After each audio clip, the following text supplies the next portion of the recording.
the chicks is thicker. Reppin' for the team, that's the bench of Houston sippers. She don't want your liquor, she don't want your chipper. She poppin' for a legend, that's a real massa flipper. This is for la raza, this is for la raza. I'm in my trap, casa whipping up the damn massa. Ladies and gentlemen, welcome to another episode of the What Did He Say podcast. It's your boy Chingo Blingo with the big tamarindo. Hey, with the homie Rob GTV. What's up, everyone? I thought you were gonna freestyle. I can, man. I should, but I'm rusty. And my name is Rob G. Represent the TV. Super sad that the Astros lost. Damn, still recovering, but you know what? We both rocking Astros colors and paraphernalia today. Yeah. I'm glad I didn't wear the exact same hat because I wear that one all the time, so I'm rocking the Eighth Wonder one. Wonder Shout out Eighth Wonder Vodka. Might have to pop that open. What, today? Damn, son. I didn't know we were going to do all that. Kidding. It is Halloween. It is Halloween, yeah. Man, speaking of Halloween, all right, I'm going to hit you with a whole bunch of stuff. Just bullshit articles and links and just stuff that I'll be reading. Maybe this might be something that we end up doing in the future. Let listeners know. My soul obviously is my bad. I'm filling in. How the fuck I forget? I'm filling in as the guest. I'm just trying to cope with the sadness. Yeah, that's why I just I'm just like, don't deal with it. Marisol today, she's visiting her pops at the cemetery, so she's making a little altar and being present and remembering her dad, which she does every day, but in a more symbolic at his grave site. But we're talking about Halloween and chocolate. Now, it's cold as balls in Houston, finally. Yeah. Temperature dropped, shit is windy, and don't nobody want to be outside fucking trick-or-treating. Yeah. Tater-totting and trick-or-treating. And Mickey's already 11. It's like, all right, bro. Let's go to the Children's Museum, and that way it's indoor, and I already Googled it, Dad, and there's activities and whatever. And then Penny's too little to even know what the hell. Yeah. For all of us to be in the cold. So part of the argument that I'm trying to present to them, well, they might be too young, but I heard that cheap chocolate, like little bullshit Nestle or whatever, that what ends up happening when we buy cheap chocolate is that them little kids that are picking all the cacao beans, they're the ones getting exploited even more because at that price range, the distributors, wholesalers, everybody just kind of becomes complicit, knowing that in somebody's homeland, it's an industry where basically we can only afford to pay. It's like the Nestle Corporation, we really only want to pay this much for the cacao beans. So it's like, well, fuck, guess we're getting nephews and nieces to hop on trees. So that's some crazy shit, right? No matter, basic little things you don't even think about. It's like, damn, somebody's getting exploited somewhere. Yeah. Especially any type of thing, I guess, I don't know if it's a commodity, but things like coffee, I'm sure, if it's not sourced, ethically, as they say, you fuck around, have some babies making your iPhone and your Nikes and shit. So let me play devil's advocate here. Let's say that we're sourcing things all in America. It's all being made here, all being produced here, all being sourced, distributed, everything from here. Mm-hmm. And the prices of everything skyrocket. Mm-hmm. Are you on board with just eating up what that makes, what that does for consumers, making everything go up? Or are you more like, hey, let's just pick and choose what we end up making here and distributing here? So basically you're saying... Are you cool with shit being expensive? Do you want to spend 5 racks on the iPhone? Yeah. Hell no, I don't want to spend 5 racks on the iPhone. Exactly. So basically you're saying let's all just turn basically, I wasn't talking about iPhones. I'm talking about chocolates. I'm talking about cheap ass chocolates. I'm saying it's cold outside. I don't want to trick or treat. Dude, I feel you. It's literally 45. So listeners, there's no humming of the AC. This is the first time in all year. It's October. It's actually November 1st tomorrow. It's the 31st. Then we don't have to have the AC on. We actually got jackets and hoodies on because it feels so good. Here at CBTV Productions, if you're not careful, you fuck around, think you at Tyler Perry's East Wing. 1,000%. Yep. I mean, it used to be a garage, and I make beats in the corner, but. The part we let y'all see on camera, shout out to my new channel, Who This? It's that little part, this little part's cool. But what you don't see is that over here, there's a little Mercedes G55 AMG micro machine Hot Wheel, the thing that Russian people use to make videos for kids. Making is that really what they do? I'm already training ballet. Yeah, there's a bunch of Russian kids that, it all started with that Ryan kid. Right. That motherfucker. Everybody was like, old people on the shuttle at Disney were like, well, you know, there's like 8-year-olds making, $100,000 a month. I'm in the wrong business. That everybody knows that motherfucking Ryan is paid as fuck. He be punking the shit out of his parents. He's a household name. Yeah, so now he done made it big. Now he looks down on the bitch. You still on YouTube, bitch? Because he's fucking with Nickelodeon and that other little girl, JoJo Siwa. You heard of her? JoJo Siwa. That little man. Yo, damn. Why the fuck I start rapping and doing jokes for? What do you mean, man? If my parents had put me in some shit, I'd have been paid, bro. Yeah. I'd have been on motherfucking Modern Family or some shit. Yeah. No, but it's all good. I ain't tripping. It ain't tripping. It's all good. Hey, but go back to chingobling.com/YouTube. Yes. The link to the new YouTube channel. That was... Wait, what was that? Did you just say chingobling.com/YouTube? I did. That is the URL, Chingo. That's the new one. See, I was thinking like, man, do we need to go buy like a special domain? And because everyone was asking, what happened to your channel? What happened to your channel? So we're back and we're gonna just, bring you some dope shit. We got the vlog being edited from California. We're actually behind, even though we have a team of editors. Some new stand-up type stuff we're working on.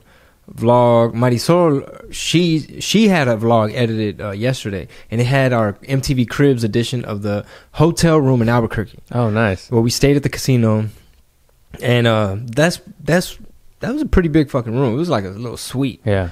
And I was surprised. At the casino? Yeah. I was like, man, I feel like a high roller. Nice. Yeah, because they had it was like an apartment. Shout out to San Antonio. We stayed in a cool little, far as fuck, way over there by Six Flags, Fiesta, Texas. San Antonio has grown. I don't recognize it because their loop, 1604, it's like Beltway 8, but it seemed further out. It wasn't as developed as our Beltway 8, but slowly you're starting to see all types of shit. Almost end of the tour. Yeah, Fort Worth. Shout out San Antonio. Shout out to San Antonio, man. It was super packed. People came out in the rain, in a hellstorm. Got a standing ovation one of the nights. And I thought it was my first because Rick was like, oh, my God, I'm so happy I got to witness that. Yeah. And I was like, yeah, I think it is my first. But you just... I'm saying Hippodrome Waco, I think it was the first, I think Waco Hippodrome. Huge standing ovation. That was a big place. Oh, man, I got to see the ending. I think we might have filmed it on the cell phone. I think I have it, yeah. Yeah, I think I have it on my cell phone. Yeah. What are you doing for Halloween? Well, we get the kids tomorrow. So Friday, Saturday, Sunday. So luckily, nothing, man. We're just staying in. It's too cold. It's gonna be 40 degrees tonight. How are you gonna break the news to them? Are they looking forward to man? I think tomorrow we're gonna take them to there's a petting zoo type thing going out in Sugarland, like at Seabourn Park, one of the big parks out there. They're gonna have everything from little animals to children exploited chocolates. Pretty much, yeah. They're gonna throw them everywhere. Non-ethically sustainable. Peanuts everywhere, so you got peanut allergies. Don't go out there. Somebody falling out. Yep. Bring your EpiPen. Yep. But they already did their stuff at school, like the little costume play thing, where they dress up and they go to school. Remember doing that when you were a kid? When you get dressed up and you go to school and... I just posted some shit to Instagram, bro. Dude, I saw that. What was that? Well, this is what it is, man. Okay. My parents had two daughters back to back. Dalila, who was 13 years older, and then Patricia, who was 10 years older than me.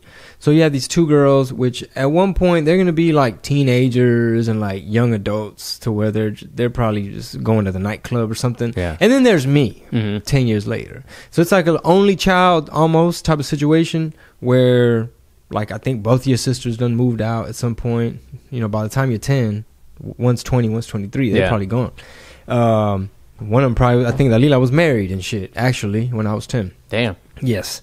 So she was gone. And the point I'm trying to make is now your parents are, not only are they immigrants, but they're older immigrants. And then your two big sisters who could have been almost like young moms, like super, not even, right? But like big sister, oh man, you ain't got no costume, hang on. So there were a few times. Halloween is a love-hate relationship, bro. Real shit. Because look, I posted it to my Instagram. This is what happened.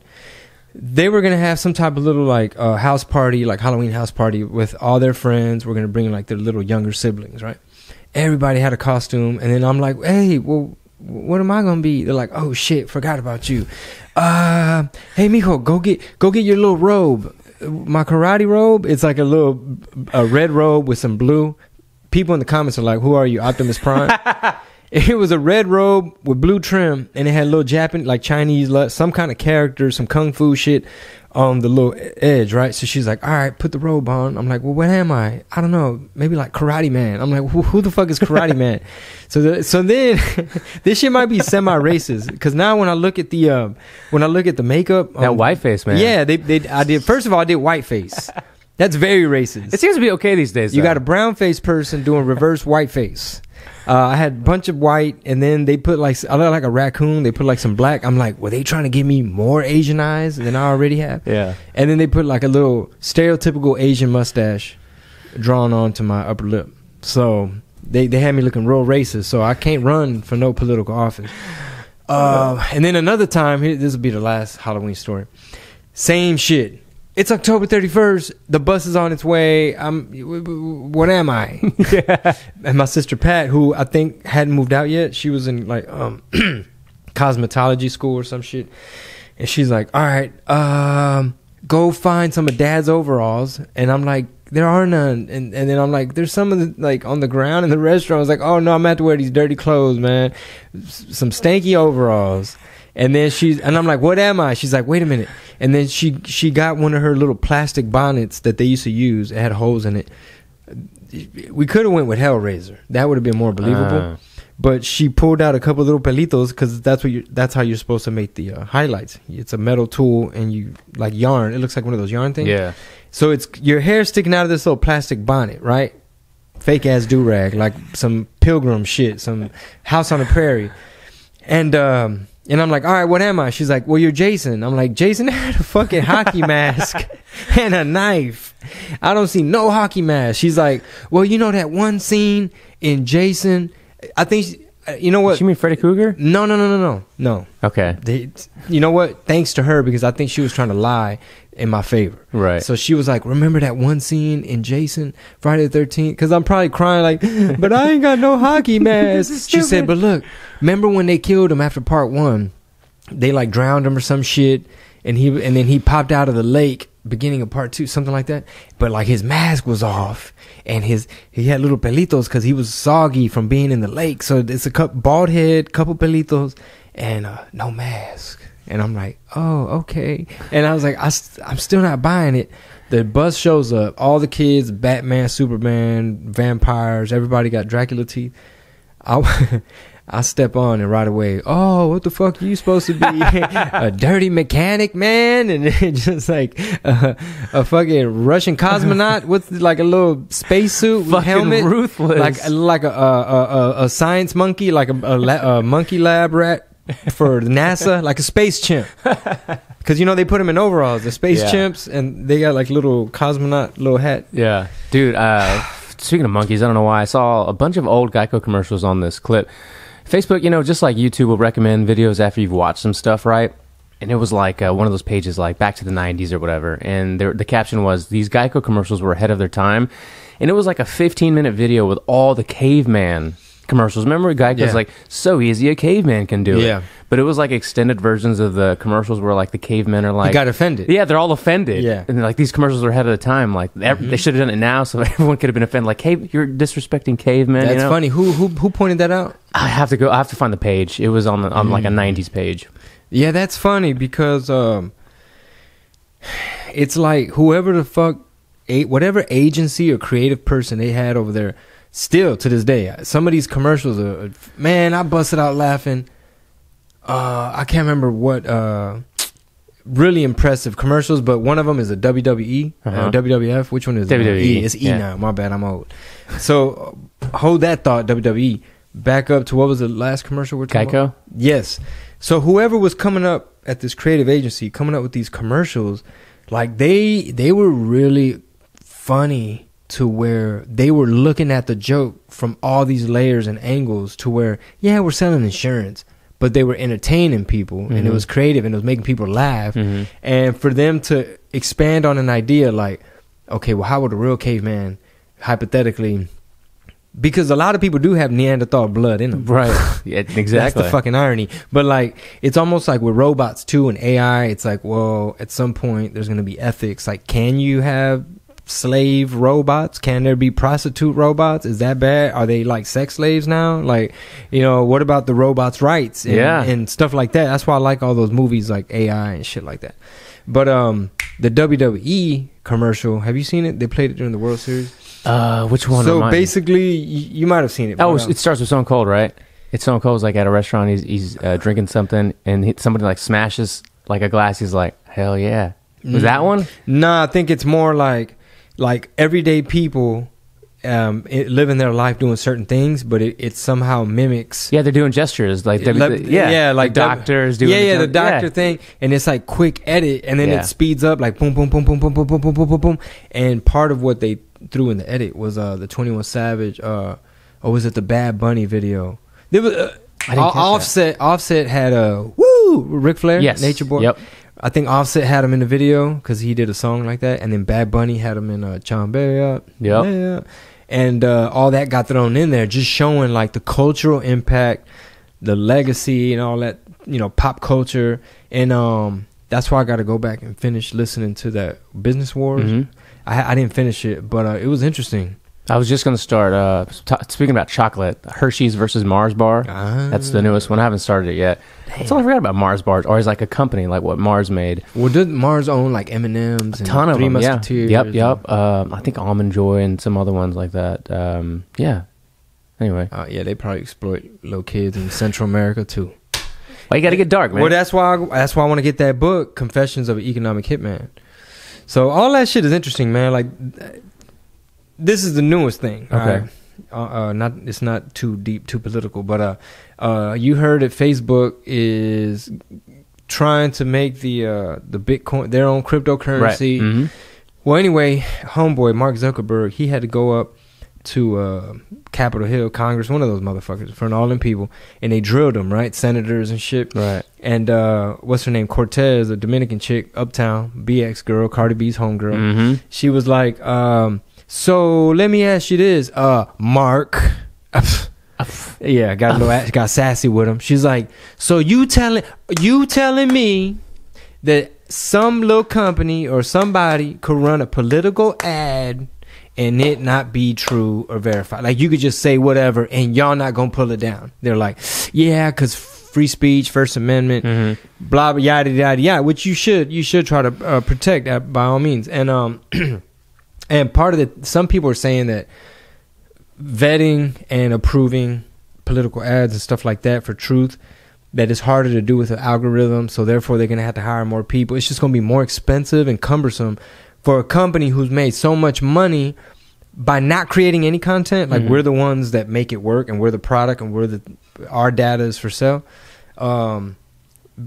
Basically, well, here's the interesting part. You familiar with Aaron Sorkin? Sounds writer? familiar. Well, he's like the writer. You know, when people say Spielberg for directors or Scorsese, well, Aaron Sorkin, he wrote like West Wing, a bunch of TV shows, movies. He wrote the Facebook movie, Social Network. Oh, I love that movie. He wrote that. He's a great fucking writer. So he wrote an open letter through the New York Times addressing Mark. Dear Mark. Oh. Everybody could read what I'm about to fucking say. And not only am I a dope TV show movie writer, but I could write these open letters really well too. So this motherfucker argument was basically like, bro, don't I recall when we were writing the movie to the Facebook movie that our main concern with Sony Pictures and the studio and everybody was don't get sued by Mark?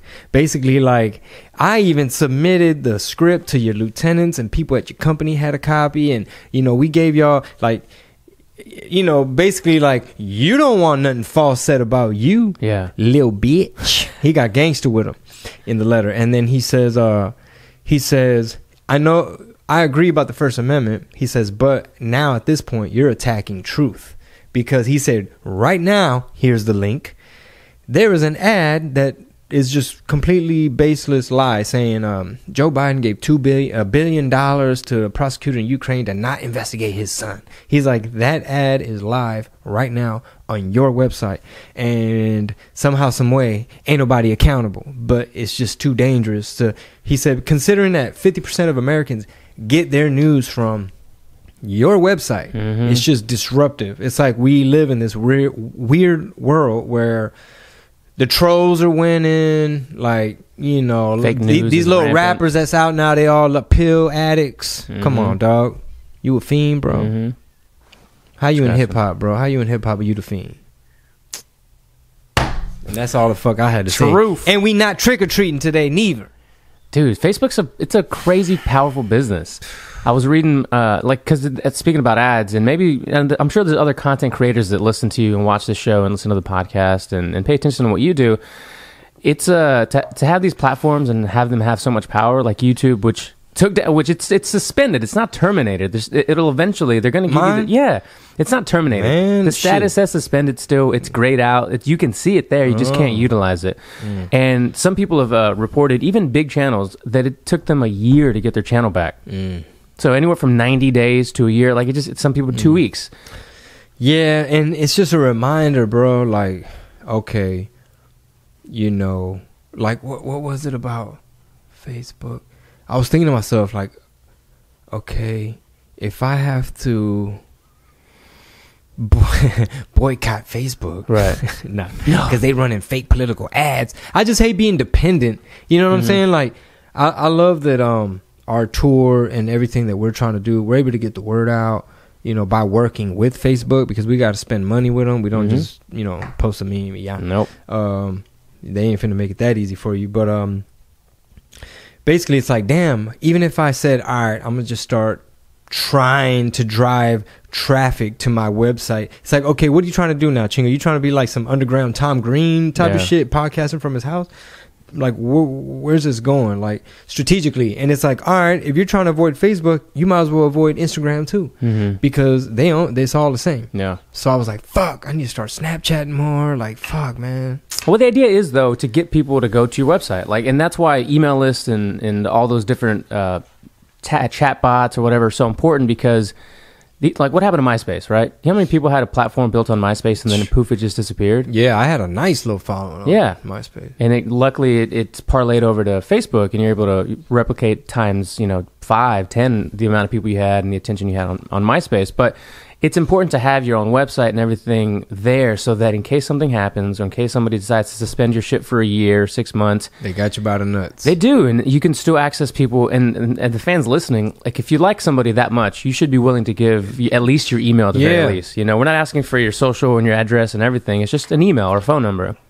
Yeah, we're trying to figure out, everybody listening, we're trying to figure out a way to give you the option, like, because at our shows, depending on the size of the showroom, we meet a whole bunch of people throughout the weekend, and it's like, how was San Antonio? Man, I came back with 0 emails. Yeah, because I'm up there trying to perform and film, and at the end, if I'm lucky, I might say, while you're clapping, don't forget I have a podcast. So I'm trying to tell them about that.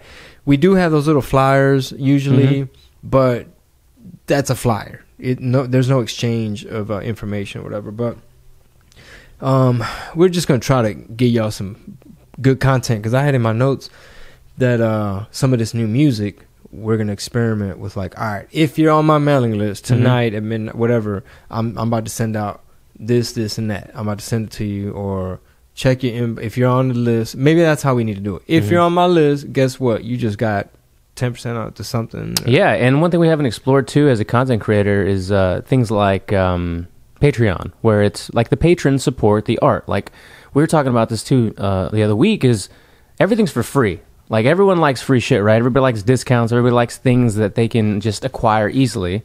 But it's not supporting like that business or that person for the most part if you're giving it for little to nothing, right? So back in the day, people would buy albums, people would buy movies, DVDs and stuff, right? It would support, the industry. Now everything's so free that you and I, it's streaming, it's digital. There's nothing tangible. You can't grab anything anymore. And that's convenient for them, like record company executives or the people that run your streaming websites. Yeah, because they got ahead of it. Not only were they the ones that made blank CDs and CD burners, they got ahead of it and set up the rules with Congress and shit like that, where it's like, oh, hey guys, there's no longer a DVD. There's nothing tangible. It's all streaming now. So, 1 million people streamed your song, but the way we pay out is, you see this penny? let's put a decimal right here. Point 0.0000012. It's about 0.3 zeros before you can get to that is per penny. Mm-hmm. It's like that's how much of a fragment of a penny you're getting per spin. So you got to stream. It's probably like 100 times for the penny. Yeah. So I blame. They know what the fuck they were doing. They know what they were doing. Yeah. You can't. You're telling me this is how it's always been. I'm a nerd with the suitcase, the suitcase, briefcase, and the suit from the record label.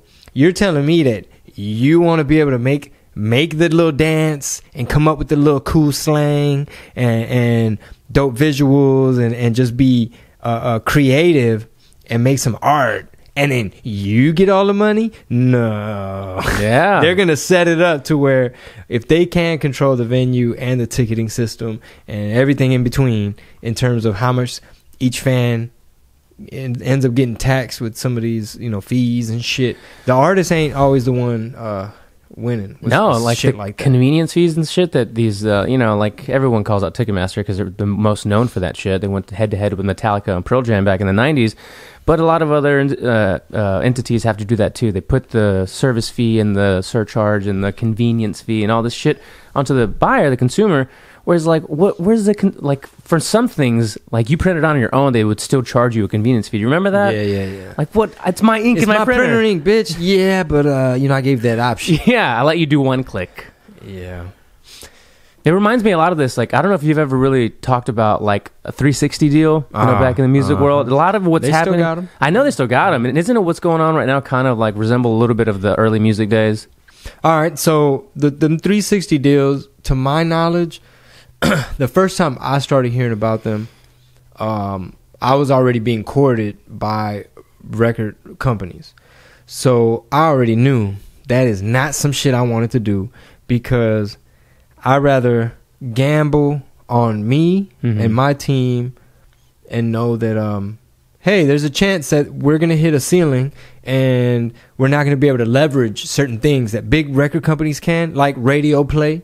They come in with a big briefcase and they're like, man, we got Mariah Carey, Eminem, we got all these fucking people. You gonna fucking play my shit, bitch. Yeah. And we're gonna turn around and make these artists come perform for you for free in exchange for play. So it's a funny little fucking system, bro, that I do not miss. Yeah. And it's in San Antonio, matter of fact.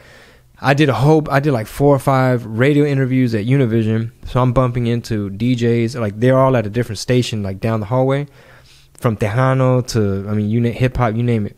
And we even did some social media stuff. But I'm bumping into the DJs that, like, I've known forever, back when I was just a little kid, a little punk, running around trying to figure out this mixtape rap shit. So a 360 deal is basically like, 360 is a circle. We're going to get a piece of your whole fucking circle. So it's almost like they're trying to be like your manager, agent, pimp, owner.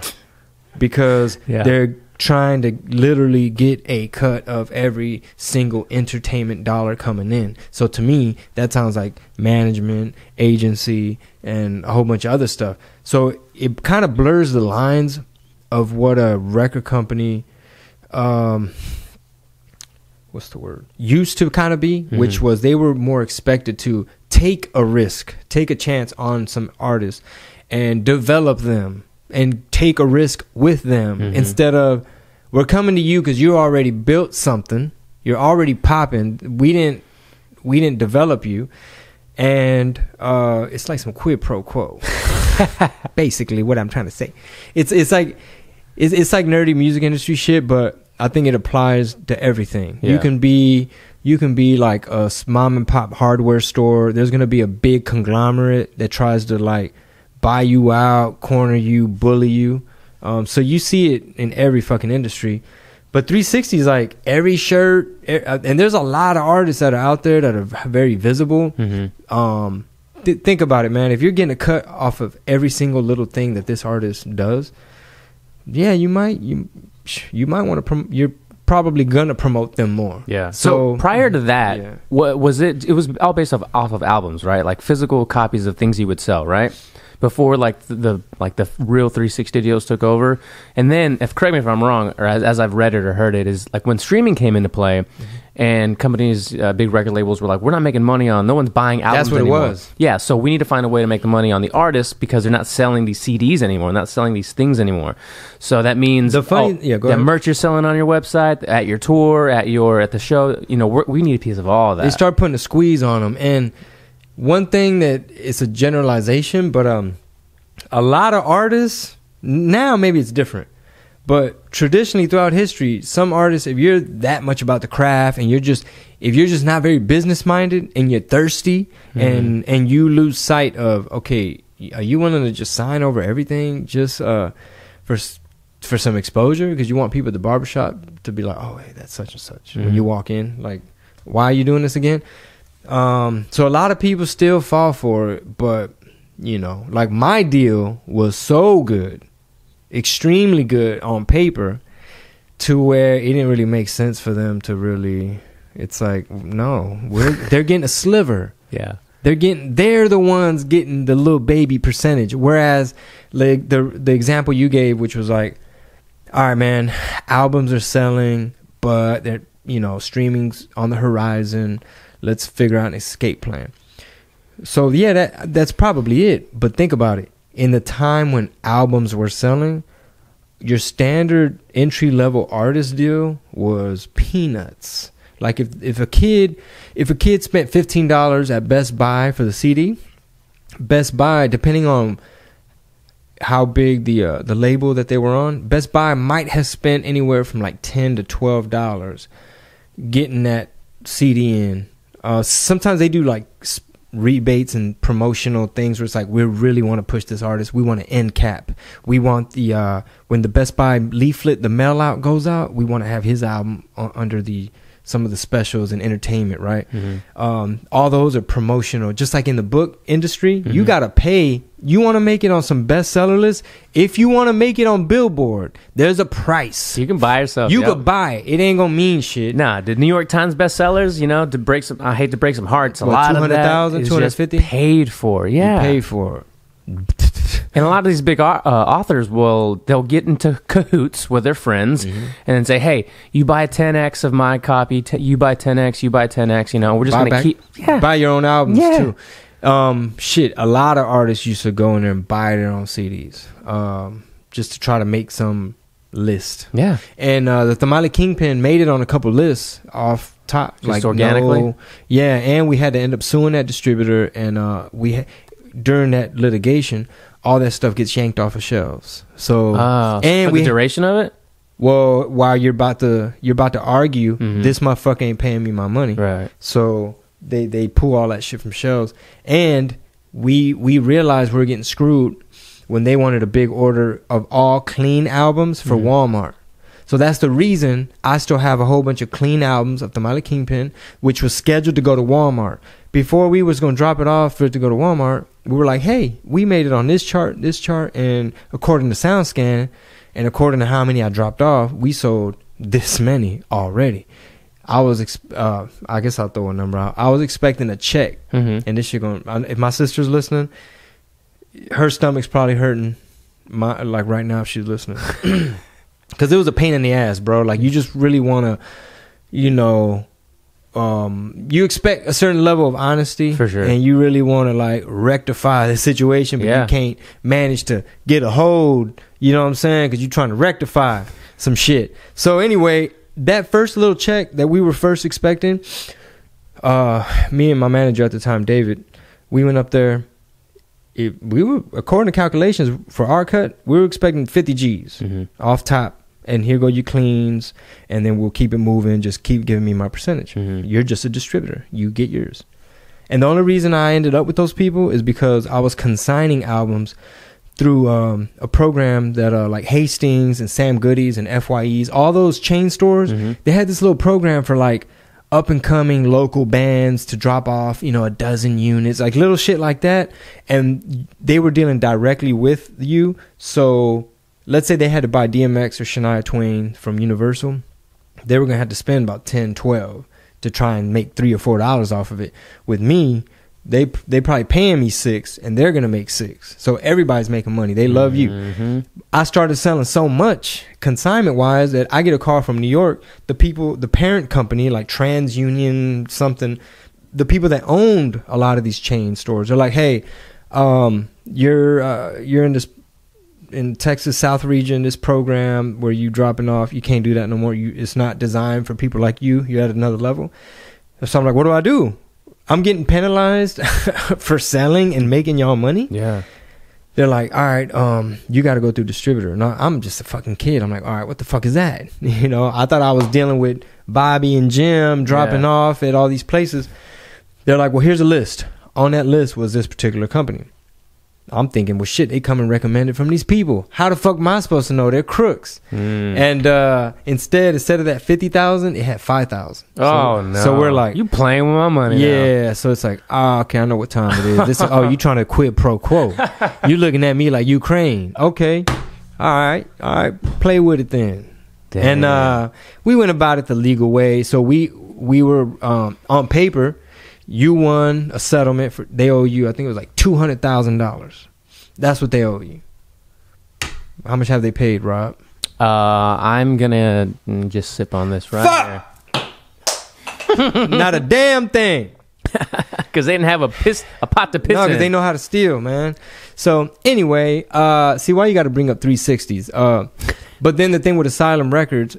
It was such a beautiful deal. That's a great deal. It was a perfect deal. Many people say never before seen in the industry. It was right excellent. Up there with the Master P deals. This was no TLC deal. This was a Master P deal. I think it was like 70-30 or 80-20. It was 80-20, I think. Man, I don't remember. I think Master P's might have been 80-20. Ours was like 70-30. Oh, I'm talking. I gotta ask my sister in there, but it was such a beautiful deal that no les convenía. It was like a bad marriage. They're like, fuck, bro. Pues está cabrón. And plus, they had like Lil Boosie, they had Mike Jones, they had Paul Wall, they had a whole bunch of people. A lot of one-hit wonders too, like D4L, the Laffy Taffy, this other cat, inside peanut butter, outside jelly. That was like a one-hit wonder. But you know, they don't really be knowing what box to put you in, and you know, there was some little office politics. You know, always, it was one motherfucker up there trying to cock block, always trying to pull a motherfucking quid pro quo. Not up in here. But yeah, man. So. We got off subject. I was talking about Aaron Sorkin.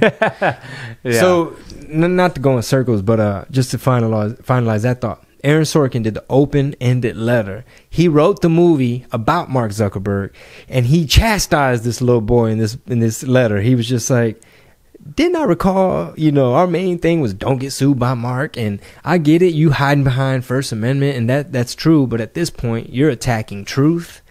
And then at the end, he says, I'm paraphrasing, man, come to think about it, bro. When I was writing that movie, I want to go back and rewrite the end. I would have had the twins have the ones that would have had this social network. Because basically, if you read between the lines, you about to fuck some shit up with your little website. Dude. It's mob ties. That's culero. And scene. Yeah, and scene. The Snapchat versus Facebook business wars is really, really good. It's really good. Man, I need to go listen to the all of them. You said Netflix versus Blockbuster. There's a bunch Nike of them. versus Adidas. Yeah, it's a great podcast. It's a lot of good podcasts out there. Start your week with this one, though. This one, of course. What you said podcast. This one, comment, subscribe, all that shit. Another one I heard, man, it was about Lenny Bruce. I didn't finish it yet. It's Legal Wars. So it's under like, I think it's called Wondery. It's produced, Wondery, that's who makes it. They produce it, and I think it's like Legal Wars, and they like act it out. You hear sound effects. Yeah, like, hey, that's what I love about those shows. It's super produced like that. Yeah. They reenact the car noises and all that shit. Sometimes they get lazy though. Like it's supposed to be a female voice. Yeah, it's a dude. It's still the guy. Oh, we're all so shaken up right now. Yeah, there's a chick in there somewhere. That's another one. This other one that I started. Because I don't get time, man. I made the comment the other day where I was like, well, if I drive to get Mickey at that time, that'll give me a chance to catch up on some of this stuff. And my sister was like, well, you always have time. You always be watching. And I'm like, no, I don't. I'm behind on a whole bunch of shit. Look at my queue. So I got a lot of them in there. It's a lot of shit. So there's another one that's acted out, and it's about this real I forget what kind of business he has, but it's a big fucking business because homeboy rented out motherfucking World Trade Building number 7, the one that just fainted after the two big brothers fainted by itself. I haven't figured that one out. It's around the corner. It's far. When 9/11 happened, I was in San Antonio. Later in the day, they're like, "Oh, number 7 just collapsed." Like, whoa, what did it get hit by? What you mean it just collapsed? It was hot, man. It was super hot. Jesus Christ, it doesn't make any sense. But anyway, that was his building. He spent $3.25 billion to rent that bitch out, and he had like a 99-year contract, like something crazy. He basically wanted to like own the World Trade Center 7, even though it was really owned by like the Port Authority, some shit like that. And anyway, so he had to get this big insurance account type of whatever for it. See where this is going? Yeah, that's where my mind went. Long story short, it's like the biggest insurance claim in fucking history, in like real estate history. Yeah, you're supposed to be insured for this $3.2 billion office space, and then that whole collapse, and you're like, "Hey, bro, you need to break me off something because my building fucking collapsed." And they're like, "You still got to pay." I don't give a damn. The building ain't here no more. Somebody got to pay somebody. It's a quid pro quo. Holy shit. Yeah. Dude, business. So if you like Business Wars, if you are to listen to it because we've suggested it, they have a Business War daily. It's a 10-minute episode every day about a new big piece of information about a big business that day. So it's a daily episode. Yeah, I like listening to the daily. There's one called The Daily. I know. I used to listen to that one. I need to go back to that one. Yeah, just some shit that they'll break down from time to time. Like homeboy they just killed. Epstein? Yeah, no, not him. Yeah, they said his shit came back homicide. But let's see what happens. Boy got Epstein. We'll look into it. Yeah, and then Kevin Spacey's accuser. Kevin Spacey fucked over, like molested or some shit. Yeah. They had a court thing pending. Motherfucker got Epstein. Nuh-uh. Yeah. Oh, you're free. That motherfucker ain't around no more. Holy shit. He got knocked off the map. Just mob ties, and boy got Epstein. Anybody else want to sue? Holy shit. Because it's a whole bunch of staircases and just a whole bunch of shit you could just fall off of. Fuck. So how do you feel about Trump's, the way he addressed the whole situation? Man, honestly, I didn't watch what he had to say. He has his way of communicating, which can be very persuasive and effective because he uses visuals and shit like that. And that dude I follow, Scott Adams, his argument, you know how he said, he died whimpering like a dog, crying. And it's like, how do you cry and whimper at the same time? And you blowing yourself up at the same time. Well, Scott Adams was like, well, this is good because he's painting an image that we won't forget. And hopefully all his followers could peep game, like, bitch, this was going to happen to you type of thing. Right. So I see that argument. And it's just funny. Did you see the edited when they did with the laugh track? Yeah, Barack. Back to him. So Barack did his shit very smooth and professional, which he has to. Right. He ain't finna get swagged out on no thing. He's got to keep it professional. Yep. So his shit was like, as of 9:30 a.m. Central Time, the United States conducted a raid attack upon, very like that. And the homeboy's like, man, we had dogs. Motherfucker try. Yeah. You remember that Soulja Boy video that went viral? And I was like, die. I heard somebody coming up the steps. I got my Draco. Die, sideways, shacking it. Die. It was like that. He was like, man, motherfucker try to run through a tunnel. No, he literally said, usually people, go through the front door, knock, hey, who's there? No, you would think, no, side door, boom. Blown a hole through the wall, and the shit was entertaining, right? He did it his way, but I think he got criticized because instead of doing an 8-9 minute thing like Barack, he did 48 minutes where he brought it back to him. Like, you see how unfair they're treating me. But I'll never get credit for that. Yeah, I did it. But then nobody give me credit. But here we are. Yeah, I try not to. It's just I don't get caught up in because you could be here all day trying to spin some shit. Like for instance, he got attacked because when Barack was claiming, like, we did it, You know, mission accomplished. He was like, bitch, you didn't do shit. Yeah. He was like, it wasn't you. You weren't in the helicopter. Yeah. And now that this happens, it's like, I did it. But no.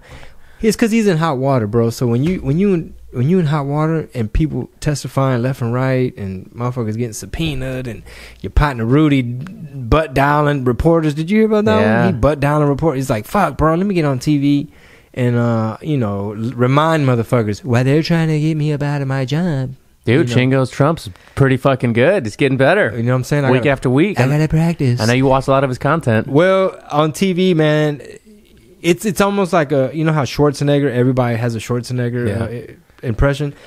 All the motherfuckers on TV, from like Stephen Colbert to Trevor Noah to Seth Meyers, they all did.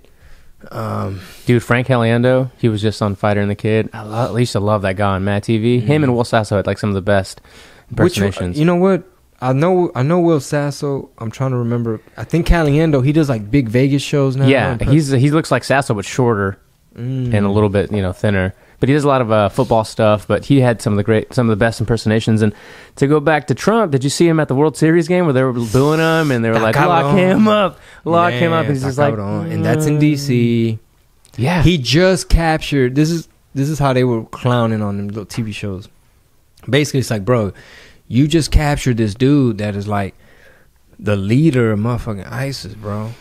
And you go to watch America's favorite pastime in DC, and they booing you. It's just like... But it's just that group of people. Like, I mean, it's pretty split. That's shit that scares me, man. It's like some people get so hardcore, like it's NFL teams. Like it's like Bloods and Crips now with Republicans and Democrats. It's like if you wear that hat over there, it's a Budweiser hat or a Rockets hat, but yeah, it's a Rockets Budweiser hat. People will just glance at it and not give a fuck and throw something at you. Well, I ain't gonna lie, bro.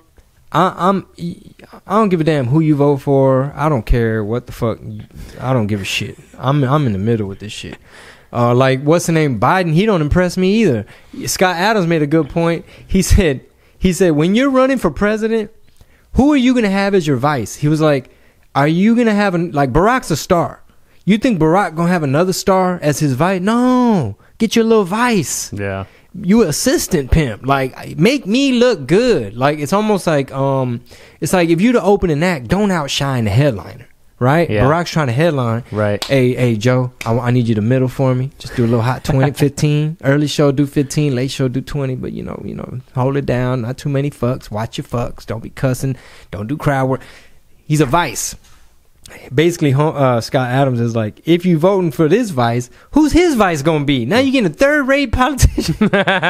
But speaking of hats and how right now, man, it's sad, it's scary, and it's sad, and it's entertaining too, because some of these headlines, bro, it's like if you were writing a TV show that had to do with this stuff, it'd be like, all right, this episode, so his boy is gonna butt dial some reporter. Nah, man, that's too. Come on, that would never happen. That would never happen. Yeah, it did. Or like, all right, he's gonna post a picture of the dog. They photoshopped a real whatever recipient. Some man they had. Trump was giving them the blue like a medal, but the dog that he said, very brave dog, beautiful dog, that dog, they like photoshopped him putting the medal on the dog. And it was probably just for fun. But people lost their minds. The White House official, it's trolling at its best. White House officials have reported that there is no dog present at the White House at the moment. It's like, come on, bro. Here's the shit that really scares me, though. I'm going to leave the politics shit alone. This is what really scares me. Right now, as we speak, there are some countries or people operating out of certain countries with certain resources that found a loophole. America has always been the bitch that couldn't nobody fuck. That's what it was. Every country, Russia, everybody trying to have some spies. They trying to penetrate. But over here, people too down. It's like, nah, bro, I'm going to be a whistleblower. Like, nah, bro, democracy. Or like, no, we still need freedom of the press. You know, certain things were protected. That's why America was the baddest bitch. Couldn't nobody fuck America. America was like, bitch, I'm America. You don't send a spy, espionage, bitch, you the ops. You opposition. You know, so America was the baddest bitch, and now people found loopholes. Right. So there's somebody peep game. They're like, bro, they're having some meeting somewhere. It's almost, I'm not saying if it's like Russian mob or somebody, but somebody's having a meeting somewhere, and they're like, hey man, check it out. You know that Facebook that they're all on over there, and that's where a lot of them depend on for information. You know that they're not gonna take down fake ads.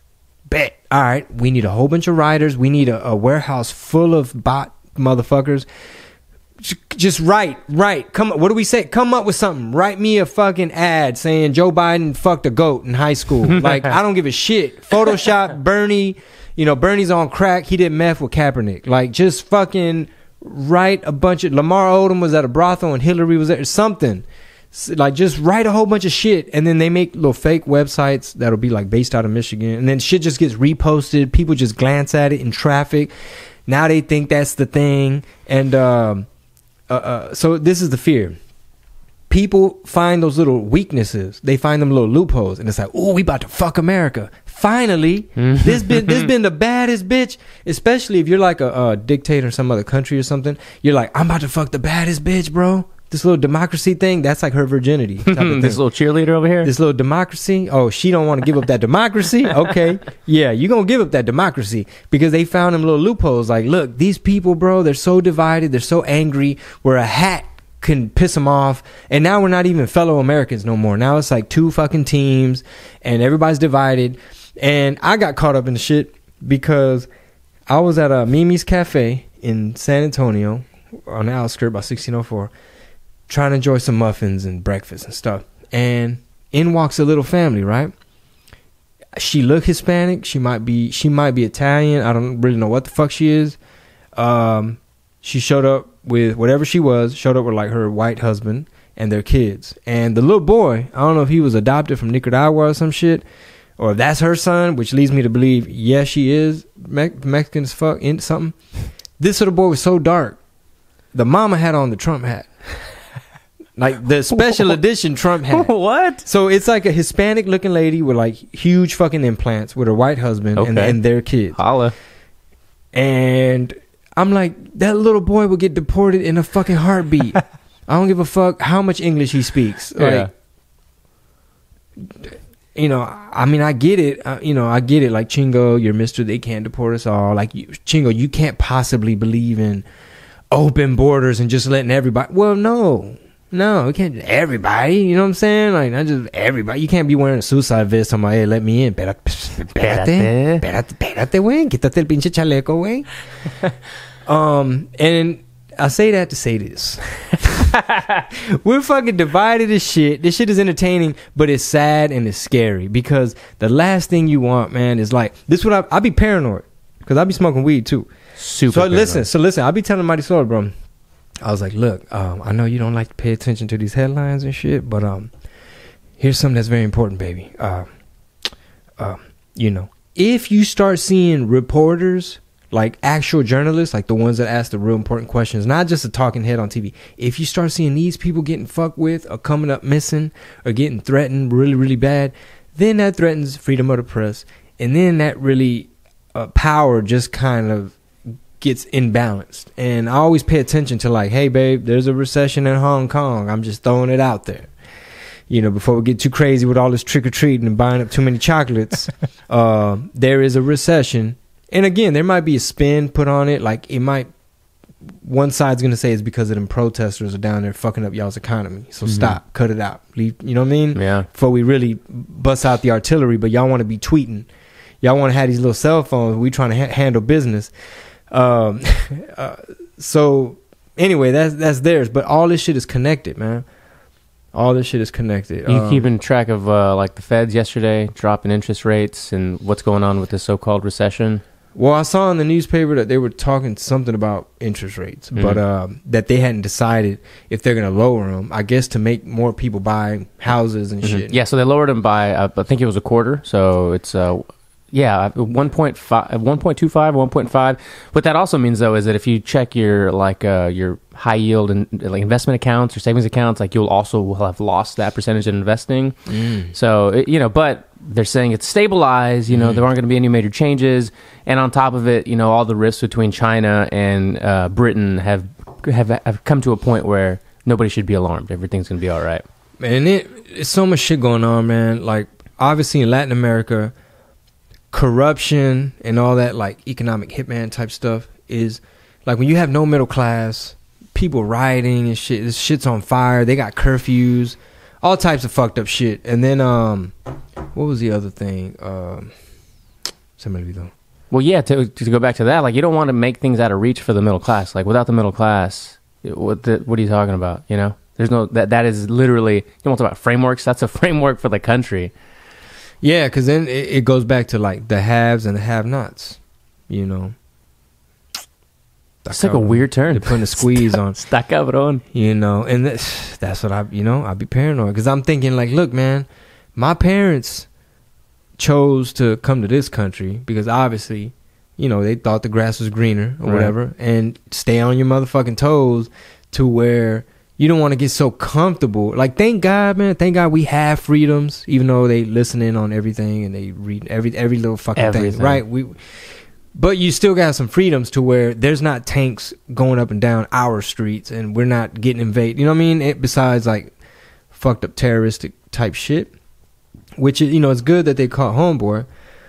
But what we've learned is that, you know, them type of organizations, man, you think just killing one, you know what I'm saying? Like, I really don't know what the solution's going to be. You know, to where, because a lot of these people, they're like, hey, the way they see America is like, you're the occupation. This is an occupation. Mm-hmm. This ain't, you're all up in our shit. And you killed my uncle and my little brother limping now because y'all dropped some fucking mortars over here. And you know what I'm saying? And now y'all done pissed these dudes off. Now these dudes are taxing my old lady when she used to have a spot at the market. And shit's in turmoil, and now we're figuring out where the fuck we're gonna go. Then you got that Brexit shit going on, where I don't know, Rick Gutierrez was telling me about it, but from the little I understand about that, he was telling me that what's that man Bannon, Steve Bannon went over there. He's like, look, man, I'm a free agent, you trying to fuck some shit up or not? What? Man, Boris was like, man, but hold on, dog, this is Britain, bro, you just showing. What you mean fuck some shit up? Look, man, you want some more power? I got some of this power. You want some more of this power? Yeah, I'll take some power because they trying to, my term is up anyway or whatever. He's like, look, man, blame the Muslims. I done did all the math and calculation. You need to run these ads. You need to say this. Dude, here's the play. All right, either you're going to follow my shit. He's like, oh, man, but I like Muslims, man. I got a couple Muslim homeboys. Ain't no Muslim homeboys right now, bro. Do you want this power? So basically, he started scapegoating. It's just like textbook stuff. Like Italy's going through some shit because a lot of people were campaigning saying, y'all tired of being unemployed? Yeah, unemployment's high as shit, man. What the fuck? Hey, talk to them refugees y'all got coming up in here. Oh, man, yeah, you're right, man. It's a couple in my town, too. And you know what I mean? And then next thing you know, it's like, fuck refugees. That's why we ain't got no job. When it's like, really? Yeah. It's really like, for instance, Breakfast Club interviewed that dude Byron Allen that owns the Weather Channel. Oh, really? That, you know what I'm talking about? Yeah, I didn't watch it. Well, I think he used to be a comedian. Yeah. But he got smart and he created this show where he'll interview like a Burt Kreischer, Ralphie May, like 3-4 comics, and it's real corny because he sets them up to do their joke. Like, hey, so I heard you went on vacation the other day. Oh, man, you know, vacations are crazy. Man, why is my 11-year-old, you know, baby, we in the cabin. Why you, whatever. That dude, I think he's a billionaire. He bought the Weather Channel. Right. Because he owned his show, and that's how he made all that bread. So he's producing a movie about Martin Luther King where he basically says, I think he said it's based on a book or something. So I want to go back and listen to it because he pretty much said, we gotta be careful with this one on these, on, you know, everything's listening on the internets. On the internets. That supposedly the government, you know, I know because we Mexican, we be paranoid about the government. But look, I need to whisper this. The government en español, güey, mira el gobierno, güey. Supposedly they were like, hey, bro, we heard that little speech you did where it was like uniting the poor of all races, all colors, like mainly white people. Like, hey, it's the war ain't race. The war is paper. And this is what we're going to do. He was going to plan like a huge Poor People's March and unify everyone so that they can see this little Monopoly game that was going on, right? And shortly thereafter, they basically said, hey, man, this dude is a threat to national security. So we need to eliminate this threat. Take care of this. Yeah, and that threat in Memphis, when he stepped out onto the balcony. That's why none of my hotel rooms got balconies, bro. I tell them straight up, I don't want no balcony. No balconies. I don't want to see. Don't say nothing that rhyme about alchemy. Don't say alchemy. Bulletproof glass. All that shit. Like you know what I'm saying? Pope Mobile. I need a Pope Mobile when I get to the show. Because when you got a podcast like this, like, can you imagine, dog? Rogan had old boy on there. Snowden. Dude. Man, I'll tell you, bro, man, Rogan's about to go down in history, dog. Because he just opened up. He reminded people, like, y'all know they've been said. And I almost want to, like, if you had to ask all these politicians, like, a couple questions, like, everybody that's running, right? My thing is this. Hey, man, so, are y'all done tapping everybody's phones? Y'all still need to tap everybody's phone? Yeah, we do. Probably, yeah, man, next question, dog. Yeah. We're going to have next one. Oh, that's a good question. I'm going to get back to you on that one. Go Stros. Go Nats. All right, thank you guys for the questions. Air Force One, they got to go. He's got to catch a flight. But that's a good question. Like, hey, so, like, when y'all going to stop spying on us? Because Rogan done already. Like, Rogan's going to go down in history like some Benjamin Franklin shit. Dude, he's going to, you're going to see him on the side of a mountain somewhere. Right. Probably in California somewhere in the hills. More than likely, yeah, Calabasas. Calabasas, yeah. Malibu. Yep. Yeezy will be having his church ceremonies around that fucking statue. Have you seen Yeezy's merch? No. Man, what's wrong with this dude? Did you see I was going to ask this earlier when we were talking about it while you're looking that up, where he was talking about the culture, that video where he's like, what is the culture? Who made the culture? We say we're doing it for the culture, but what's the culture? What's culture? Yeah, right. So he said that enough. He said that so many times that I was like, wait a minute. This actually makes some sense. He mind fucked you. He totally mind fucked me. Who want to get mind fucked? Yeah.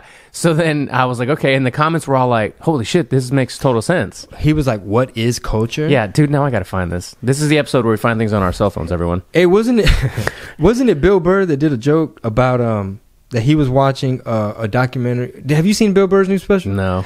Okay, well, he did a joke that him and his wife, his wife is black, and they were watching a documentary on Elvis, and he said that she was getting madder and madder as she was seeing how white people stole rock and roll from black people. Yeah. Oh man. Yeah, which they did, and they borrowed it. They did it their way, right? It's changed a couple things. Yeah. But it even influenced like all these cats from like Mississippi, like poor people, like sons of sharecroppers and shit, like found a way to express themselves, and this shit ended up influencing from the Rolling Stones to all this shit came from blues like Mississippi Delta, all these cats from back in the day. And anyway, he said this was his premise. His premise was like, if there wasn't so much suffering in these communities, it's like you can't have it both ways. Either you want to end suffering, like go back in time and make things fairer, but you're not going to have jazz and blues and R&B and rock and roll and all this cool shit, hip hop, all this cool shit black people invented. That was his whole, if I'm not mistaken, that was his whole argument, which is... What's his wife's name? Do you remember? Bill Burr? Yeah. I have no fucking He always yells it on the podcast like he's pretending to yell at her like she's downstairs. It's fucking hilarious. All right, here goes Kanye's merch. All right. Def Jam tweeted this. Here. At Def Jam tweeted, new... quote, Jesus is King, merch available now. Link, shop KanyeWest.com. Look at this bullshit. Look at this old Traders Village ass. Look at this. He got black Jesus on one sleeve, white Jesus on the other sleeve. Is it $500 a hoodie or? Probably. Look, come on. What are those? I think, they're like shorts with some like... Did you Google this? Everyone's got to Google this. No, it's a fucking Twitter. Look, Kanye in the choir, Sunday service. I thought it was a joke, but that boy tripping, man. He's supposed to be like a fashion dude too. Somebody tweeted, didn't Jesus tip over tables outside the temple for doing shit like this? I tweeted, inspired by Traders Village. Man, this shit is so whack, dog. And I know I'm not like a fashion guru. Yeah. I'm not Mr. fucking fashion. That's not me. But it's better than that. But goddamn. But it's better than that. I got a little bit of drip. That could be my rap name. Available at JingoBling.com. If you want to see some real motherfucking drip. Pobrecito los astros. Did you see my daughter rocking her Astros? Adorable. That looked adorable. She's a little brat though. I'm putting her in jiu-jitsu as soon as she turned 3. She's gonna ride up into this AMG. You know what I'm talking about? The little which is funny because Marisol is gonna use that in a photo shoot. Oh, that's so funny. I have to assemble it. Y'all wish me luck. And Marisol's using it for a photo shoot, and then Penny can get it for Christmas. Like, why is there 6 wheels on the back? Yeah. It's only got 4. 5th wheel on the back, popping trunk. 5th wheel. Pulling that truck at tamales, you know what I'm saying? Yeah, so this was the yet another political episode. I'm going to have to leave these headlines alone, bro, but that's what the fuck I be thinking. No, that's what makes the podcast, you get people can't, a lot of these, listeners are probably new to podcasting. Maybe let's just say that the What Did He Say podcast was the first show they ever heard. This is what a podcast is. It is the organic, or it's supposed to be for most shows. It should be. Be yourself, just authentic. The organic of conversations, unless there's an interview taking place, which we do every once in a while. Yeah. But it is what it is. This is like the insight. This is where we get to fully pull back the curtain to what actually goes on. Even though this looks really awesome, you don't see what's on that side of the camera. And that's kind of like an analogy for life, or a metaphor for life. Yeah, and speaking of pulling the curtain or whatever, I posted a segment from Marisol's vlog, which is on her YouTube. You can go to marisolherrera.com/YouTube. That's right. And in this episode, it was like DC, and then it cuts to us making it back on the home. porch? And I just put the camera on the porch, and I was like, whatever. But one of the comments was like, it's weird to see Chingo just like not being funny and like just sitting there. Like, for one, it's Marisol's vlog. I'm not trying to take over her vlog and be all lit. So I'm just sitting there, just whatever. Like, I'm gonna speak when motherfuckers spoke. In your mind, you're like, because I could if I wanted to. I can ad-lib. I can take you the spotlight. If you want some fly ass shit said, you want something entertaining, say no more. You know what I'm talking about? I could whip something up.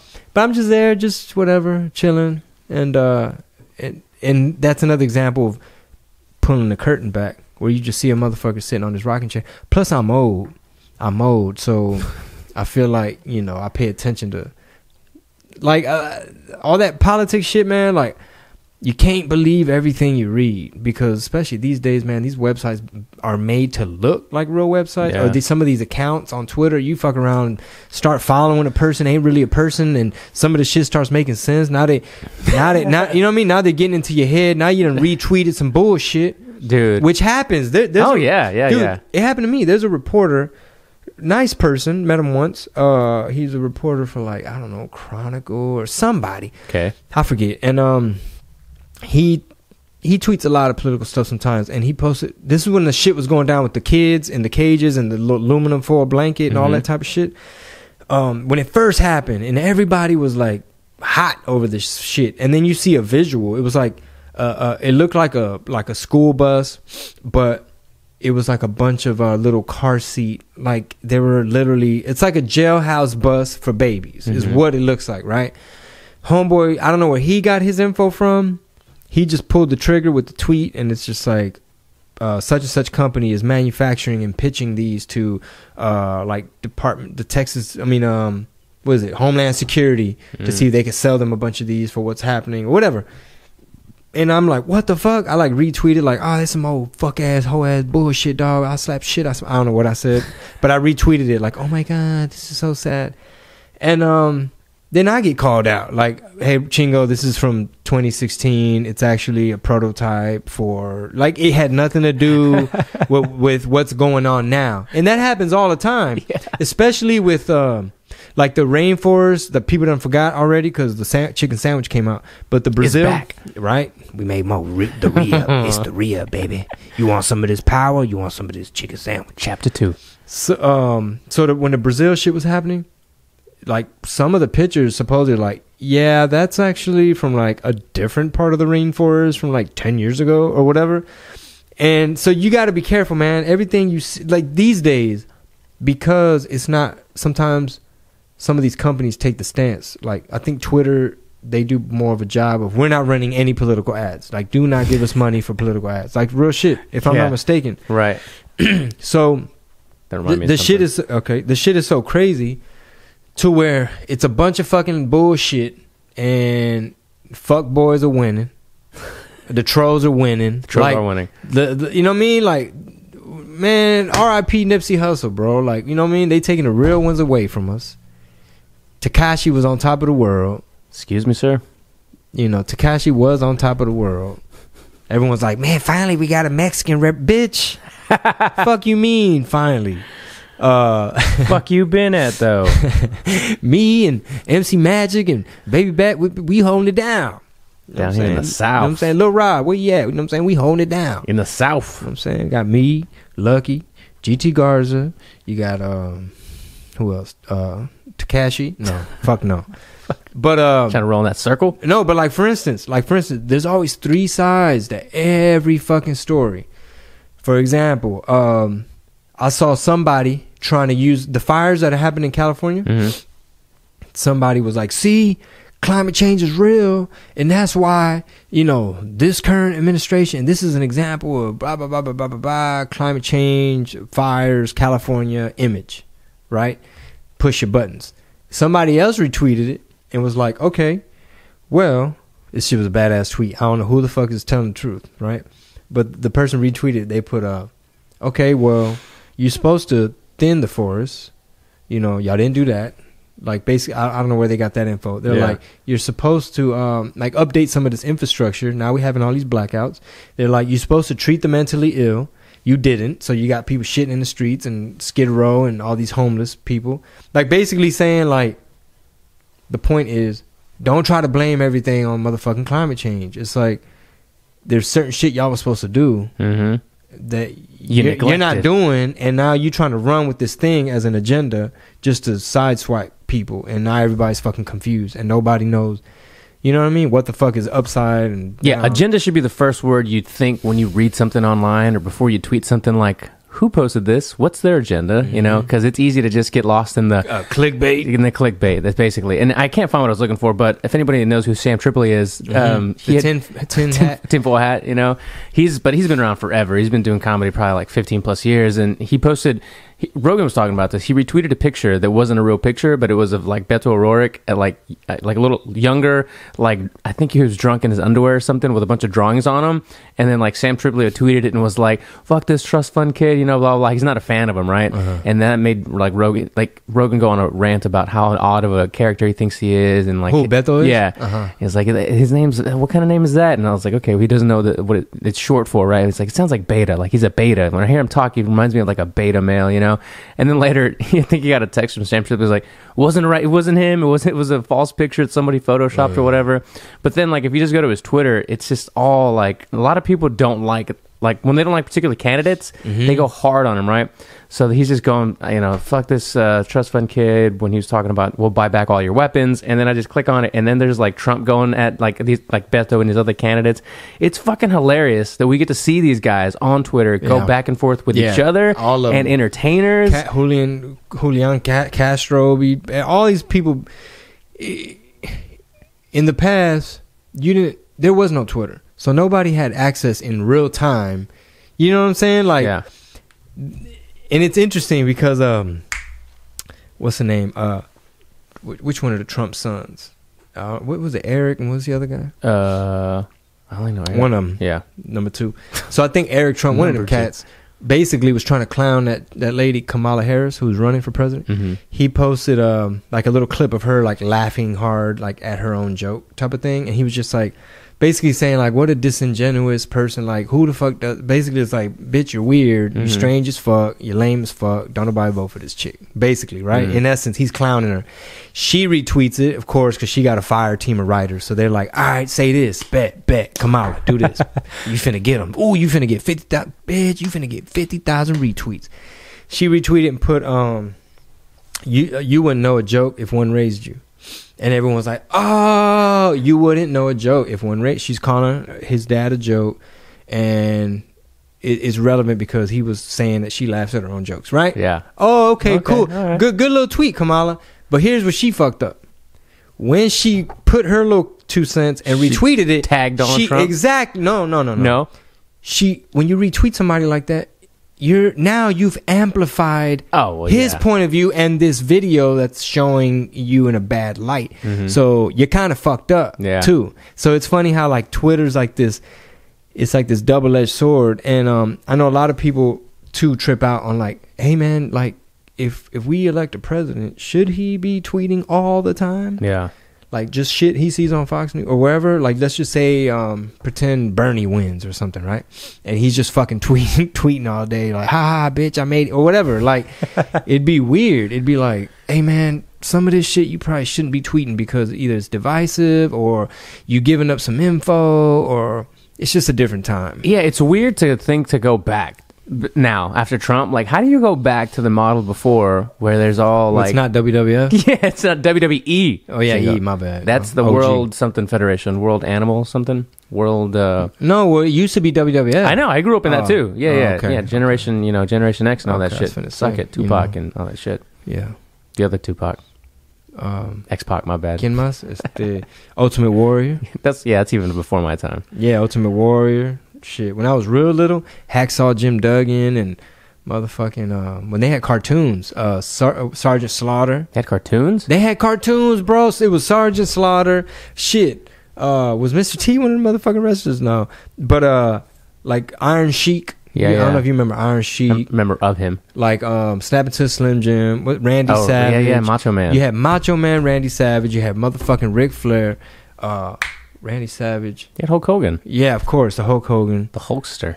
Which they have a podcast about him where his lawsuit versus Gawker when his little sex tape came out. The Hulkster. Well, Hulkster had Lil Hulkster out. I don't know. I haven't seen it. I know Brendan Schaub has a whole joke about it. But basically, some website called Gawker, I guess, leaked the shit. And some dude named Peter Thiel, who invested in Facebook early in the game, had some kind of vendetta against them, and he basically paid for the Hulkster's legal fund. Basically, he helped Gawker go under because he hit him with the whole slew of lawyers. He was a fan of that little Hulkster, if you know what I'm saying. He's like, what up, though? Man, leave little Hulkster alone. I'm going to pay for this, but coming over to my office. Yeah, I'm going to listen to that. Curious to see what the fuck happened there. But crazy world. Yeah, man, just trying to catch up on all these podcasts, bro. Dude. Total segue, total non sequitur here. When you do have downtime, like you were saying earlier, you don't have a lot of, what do you try to do with your downtime? Oh, man. Lately, there really ain't been much. I would say, like... Fire beats? Yeah, that'd be like my little form of what you call procrastination. That's probably the only thing that's, like, hobby related. Me fucking around. Because I'm trying to learn the software. I'm trying to recreate what I'm trying to make that's in my head. And, I'm not an expert in music theory and scales and keys and all that bullshit. But, making up for Mighty Souls burping today. Ah, man, my bad. Like gym, it's fun and it's like extracurricular in a way, but in a way, arguably, it's not extracurricular. It's almost like being professional. It's like you got to take care of yourself because, when you flying in these airplanes and stuff, you start retaining water or we feel it, man. When we're at home, that's why we have senioritis and we can't wait to just stay put a little bit and catch up on a bunch of stuff. But, when we flew to Tacoma, handled business out there, next day flew to Albuquerque. Now you go in the desert, mountains and dry. You out there, now you eating food out of the casino. It's a lot of probably sodium and stuff. You're eating airport food. Like, fuck, okay, we have a quick layover. All right, what do they have in this terminal? You know what I'm saying? How much time do we have? So now you just said, fuck the diet. Now you're just kind of eyeballing shit and seeing what the fuck's around. Trying to do mental macro math and shit. Like, all right, this bagel might count for those pancakes. So you feel it. Then you get back and now you're busy and you don't make it with the trainer. So now you're kind of doing your own thing. Long story short, I feel it. Like I'm like, okay, the scale that's not what it. You know what I'm saying? It's like, not being generous. It's like, wait a minute, this shirt didn't used to fit me like this. But we did a workout with Sean today, and man, I was gonna bitch out. I almost canceled. It's so sad from last night. Because the renter house, the people from Katy, they're like, hey, the garage thing is broke. And I'm like, babe, you might have to just go with Sean because I'm gonna have to probably go to Katie, you know, because I'm real technical. I know how to fix stuff. Really fix the garage door on your own? Nah, I was gonna have to hire somebody. But which I'd love to have a rental property manager, so I ain't gotta fuck with shit like that. But I almost canceled. I'm glad I didn't. But it's like, man, my legs are sore, chest sore. The only thing that was like the furthest away from the rotation was back, and we did that today. And it's like, fuck. Just gotta rest up now. Está cabrón. Los chocolates, Halloween. When are y'all leaving? Tomorrow. Tomorrow morning? Yeah. Drop off Mickey at school and hit the road. Nice. Hit the road. Last 4 shows of the tour. Senior-itis. Like, I'm going to try some new shit. Okay. I feel like San Antonio, you know, we filmed 3 of the shows. We'll see how it turns out. Might release some of the stuff. But it feels like pencils down, turn your paper in. Like, okay. You know what I'm saying? And you're like, shit, man, I wasn't done. Or like, oh, yeah, I feel confident in that. Well, I know from an artist perspective, I know for a fact that I've heard this about like Lil Wayne and 90% of artists. Like, they never feel like the song is done, the project is done. It's never fully done. Mm-hmm. You just have to set it free and move the fuck on, right? So thankfully, I kind of have that belief. Like, as an artist, I get bored with stuff. And plus, with stand-up, I'm about to go back to the same cities next year. So I can't come with the same stuff. And so with that being said, in Fort Worth, I want to open up with like some new shit, freestyle some shit, maybe a lot of like really push myself on the crowd work.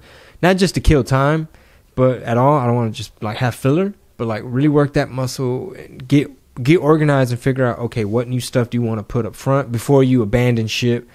You couldn't tread water no more, and you got to go back to the script, right? Mm-hmm. And then at the end, we haven't done this, but we've been wanting to do a Q&A.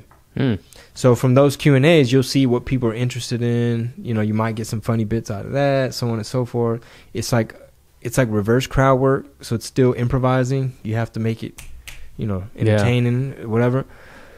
So it's gonna be a new little format for, you know, just to start. Like, all right, man, stop doing the same, you know. Yeah. So this tour was the first tour where you actually, like, it was, like, whoever was with you, like, opened up, whether it was, let's say, it was Luis, and Jerry, or Midnight, whoever, and then you did the full hour. So that framework, is this the first year you've done that, like, a full tour, right? Were you actually doing the hour at the end? Yeah. The first time I did, like, the 45 to an hour at the end was Miami. Right. Miami Improv. At the end of last year. No, that was like beginning. Oh, was it? If I'm not mistaken, it should be on the back of the T-shirt. Okay. It might be beginning of this year, if I'm not mistaken. Yeah. So Rick pushed me in the deep end, like, hey man, you got to go last. And I got some compliments, man. Like some of my comedian friends from San Antonio, they were like, one cat, he works at the club too, and he's like, man, I thought your show was cool, like it was dope last year. He's like, but this is some next level shit. He's like, man, this is some fucking dope ass shit. Dope. And then another cat from out there who's also funny, he was like, yo, you had the show he went to, he's like, man, you had their attention the whole time, everybody was engaged, you had them going. And I was like, that was probably the weakest one of the whole weekend. He's like, damn. Dope. Yeah. It's a good feeling. And you get a standing O at the end? Got a little standing O, one of the shows. But they were packed. San Antonio, man. Like, Sunday was packed. Thursday was packed. It was packed. Puro pinche party. Yeah. Let us know if you want us to produce those signs. Puro pinche party. Yeah. If y'all want, they're usually made out of metal. We just need the plug, man. But the metal, that's going to be kind of heavy to ship. Make it out of aluminum. I got some handy plugs. Oh. See if we can make them, I was thinking like folding to where it folds into just one solid piece. Like the way it's 3 letters, like where it would just fold. On top of itself? Yeah. And it can be really thin, like a thin aluminum. Or had that bitch come in 3 parts? Yeah. I don't know. Stack it. Think about it. Make it out of wood. Would be a little heavier. Light wood? Yeah, we could do light wood, yeah. No particle board. No particle board, no plastic. You know, we're trying to save the turtles or some shit, you know. Yeah. Chingo's using paper straws and shit. We're not going to have no kids welding. This ain't no child exploitation. I didn't say that. I might. I know kids that know how to weld really well. Damn, that's a small town shit. That's right. Not me though. I was like, I don't want to do that. Yeah. Yeah, man. Holidays are coming. Senioritis. I can sense it a little bit. Yeah, I can breathe now. Well, honestly, man, like we told the trainer today, we're like, look, man, we've been real flaky. The times we did have scheduled, we were having to cancel because it was just a lot of shit happening. Like I was trying to get back in the studio, you know what I mean? And so as soon as we're done from traveling so much, that's kind of the shitty part of the job. We're gonna there's a bunch of loose ends and prepping and things for next year. New material, wrap up that music project, which I feel like I'm slowly starting to knock off the rust. Like I feel like I'm finally getting in my little groove, because a lot of them tracks, man, it's like, I don't know where you were going with that one, or like, yeah, might have to rewrite that one. And then there's some where it's like, oh shit, you kind of went in on that one. We got a banger on our hands. Yeah, or like, okay, that's a fly little hook or whatever. But well, dye your hair like a rainbow and let's just go at it, you know? Fuck it, let's right? fill that spot. Let's face tats. It's let's get, pop pills. Yeah. Let's just rap about OxyContin and sip and drink. Even though, like I heard some new artists today, Shoreline Mafia, these new little rap cats, and Houston really started that drink epidemic, like the fucking codeine, prescription, big pharma, crooked doctors writing prescriptions. And I'm hearing these youngsters, I guess this shit, it's been around. Like Lil Wayne made it popular with his double cup, and you had 2 Chainz, everybody named Mom talking about scissor, syrup. Well, these new little young cats, they're talking about like that and all type of pills, like OxyContin is, I'm popping the 3 Xannies and doing this and that. And I'm like, hey man, we got an opioid crisis, dog. It's an epidemic, didn't you know? Bro, that's big pharma, bro. Like, you ain't gonna be able to shit. Like, you're hooked on prescription painkillers, and you making this shit sound cool. Like, crumbled up, pour it in, just put it in the drink, snorted this and pop. I'm like, damn, what is, sir? Can I talk to you about your liver? Sir, you ain't gonna shit for days. Like, speaking of drugs, today I was dropping off Mickey at school, and they had these little signs. It said Red Ribbon Week, drug-free zone. I remember that. And I said, what's Red Ribbon Week? She's like, oh, that's like drug-free week, something. Dare comes and talks about to us. Drugs, right? Yeah. And in my head, she's too young to know all this stuff. But in my head, I'm thinking, okay, so these chemical compounds, which you label drugs, you do know that in a few years, these kids are going to grow up and be young adults and start to get mixed information about some of these chemical compounds. Because by then, they're going to know that Tim Ferriss, the tech investor, stopped investing in tech and started moving all his money into research for stuff like psilocybin, which is in shrooms to help with like PTSD, or I forget which chemical compound is for what, but everything from MDMA to like, I think that one's for PTSD. I guess MDMA is what, like ecstasy or Molly or some shit. Ibogaine is another one. Which one's that one? That one's like a South American plant of some sort. Some type of ayahuasca type stuff? So you have all these quote unquote, either you can call them drugs, but we're already seeing that a lot of states see some like THC and CBD as, possibly helpful for some people. Colorado got hip to the game with shrooms, right? Is that psilocybin? Which I'm very curious about. And, just throwing it out there, you know what I'm saying? Don't be slipping me no psilocybins. Don't be slipping me no frog talking about lick this. God damn it. Lick the frog butt down. I was about to say, go ahead, but then you hit me with the butt, the frog butt. The frog butt, can't do all that. Yeah, I can't do just random people shrooms. I've never done shrooms, but I'm very curious about that shit. So, these kids, this is my point. My point is, like, you ever see people outside of a Starbucks or a grocery store and they're like, hey, we're Dare. Yeah, that's why I said it, because it annoys the shit out of me. But finish your thought. Yeah, because I always want to, and I do. I'm nice. that asshole. Nice. Yeah. Hey, so Dare to keep a kid off drugs. So what's y'all stance on marijuana? Considering y'all probably call it drugs. Es el diablo. And then they say that they started calling it marijuana because they wanted to give it that little Mexican tinge, a little bit of a Oh, how nice. What's that word? What starts with an S? Stereotype? No, the other word with an S. Stigma. Stigma. So they want to give it that little Mexicano flavor. Hey, orale, marijuana. It's basically scaring white suburban kids. This is back in the 50s. Like, scare the white kids so they don't start smoking this stuff that the black jazz musicians and a lot of these little beatnik, open-minded, hipster, hippie motherfuckers want.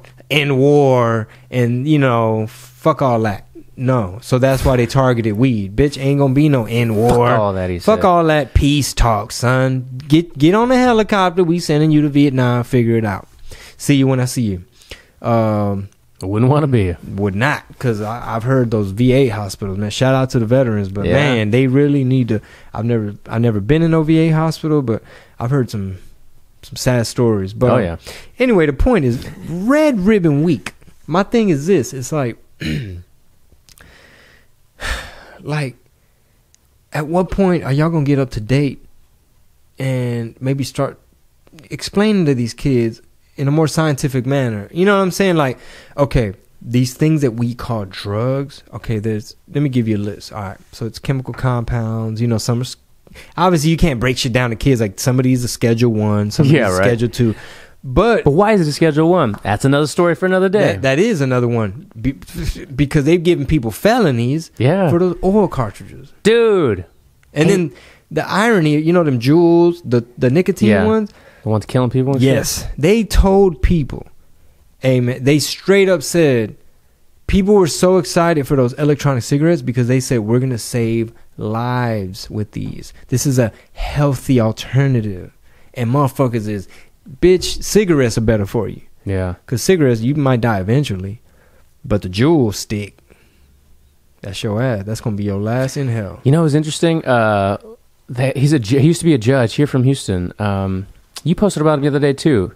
He follows me on judge from Houston. He was talking about, he was giving like the weed, like little like tips, like don't carry. He was a judge? Big Angry Law? Yeah. We should have him on the podcast. Yeah, we should.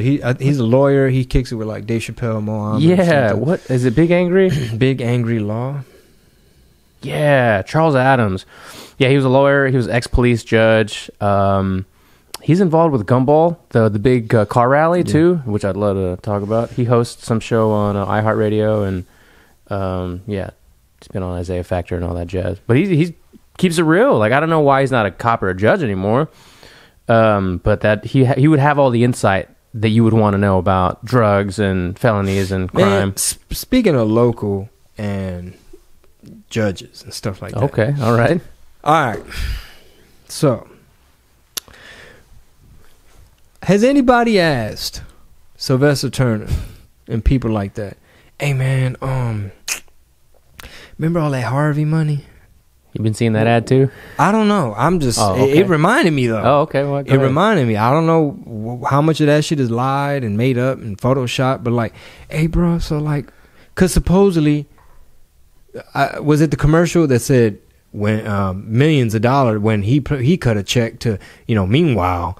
These funds were moved from here, and the same contractor who was also under investigation for and for like Katrina, something, yeah. So they making it seem like, I don't know if that shit's true. They're making it seem like, hey, what's up, man? We got all this Harvey money, man. How y'all holding up, man? We holding up, bro. But so remember, old boy that did the rebuild for Katrina. What's his info, man? Because, we trying to figure out, we'd hate for anything bad to happen to these millions. So, didn't the mayor of New Orleans go to jail or something? I think that's what it even says in the ad, too. No, you could Google that shit. Yeah. Like, what jail? Yeah, right. Supposedly, yeah, I think. It's funny, we've been talking about this entire episode, like, clickbaity stuff and, like, ads, and, like, we're ending it. Corrupt, yeah. But it is true. Yeah, because guess what, bro? Tony Busby...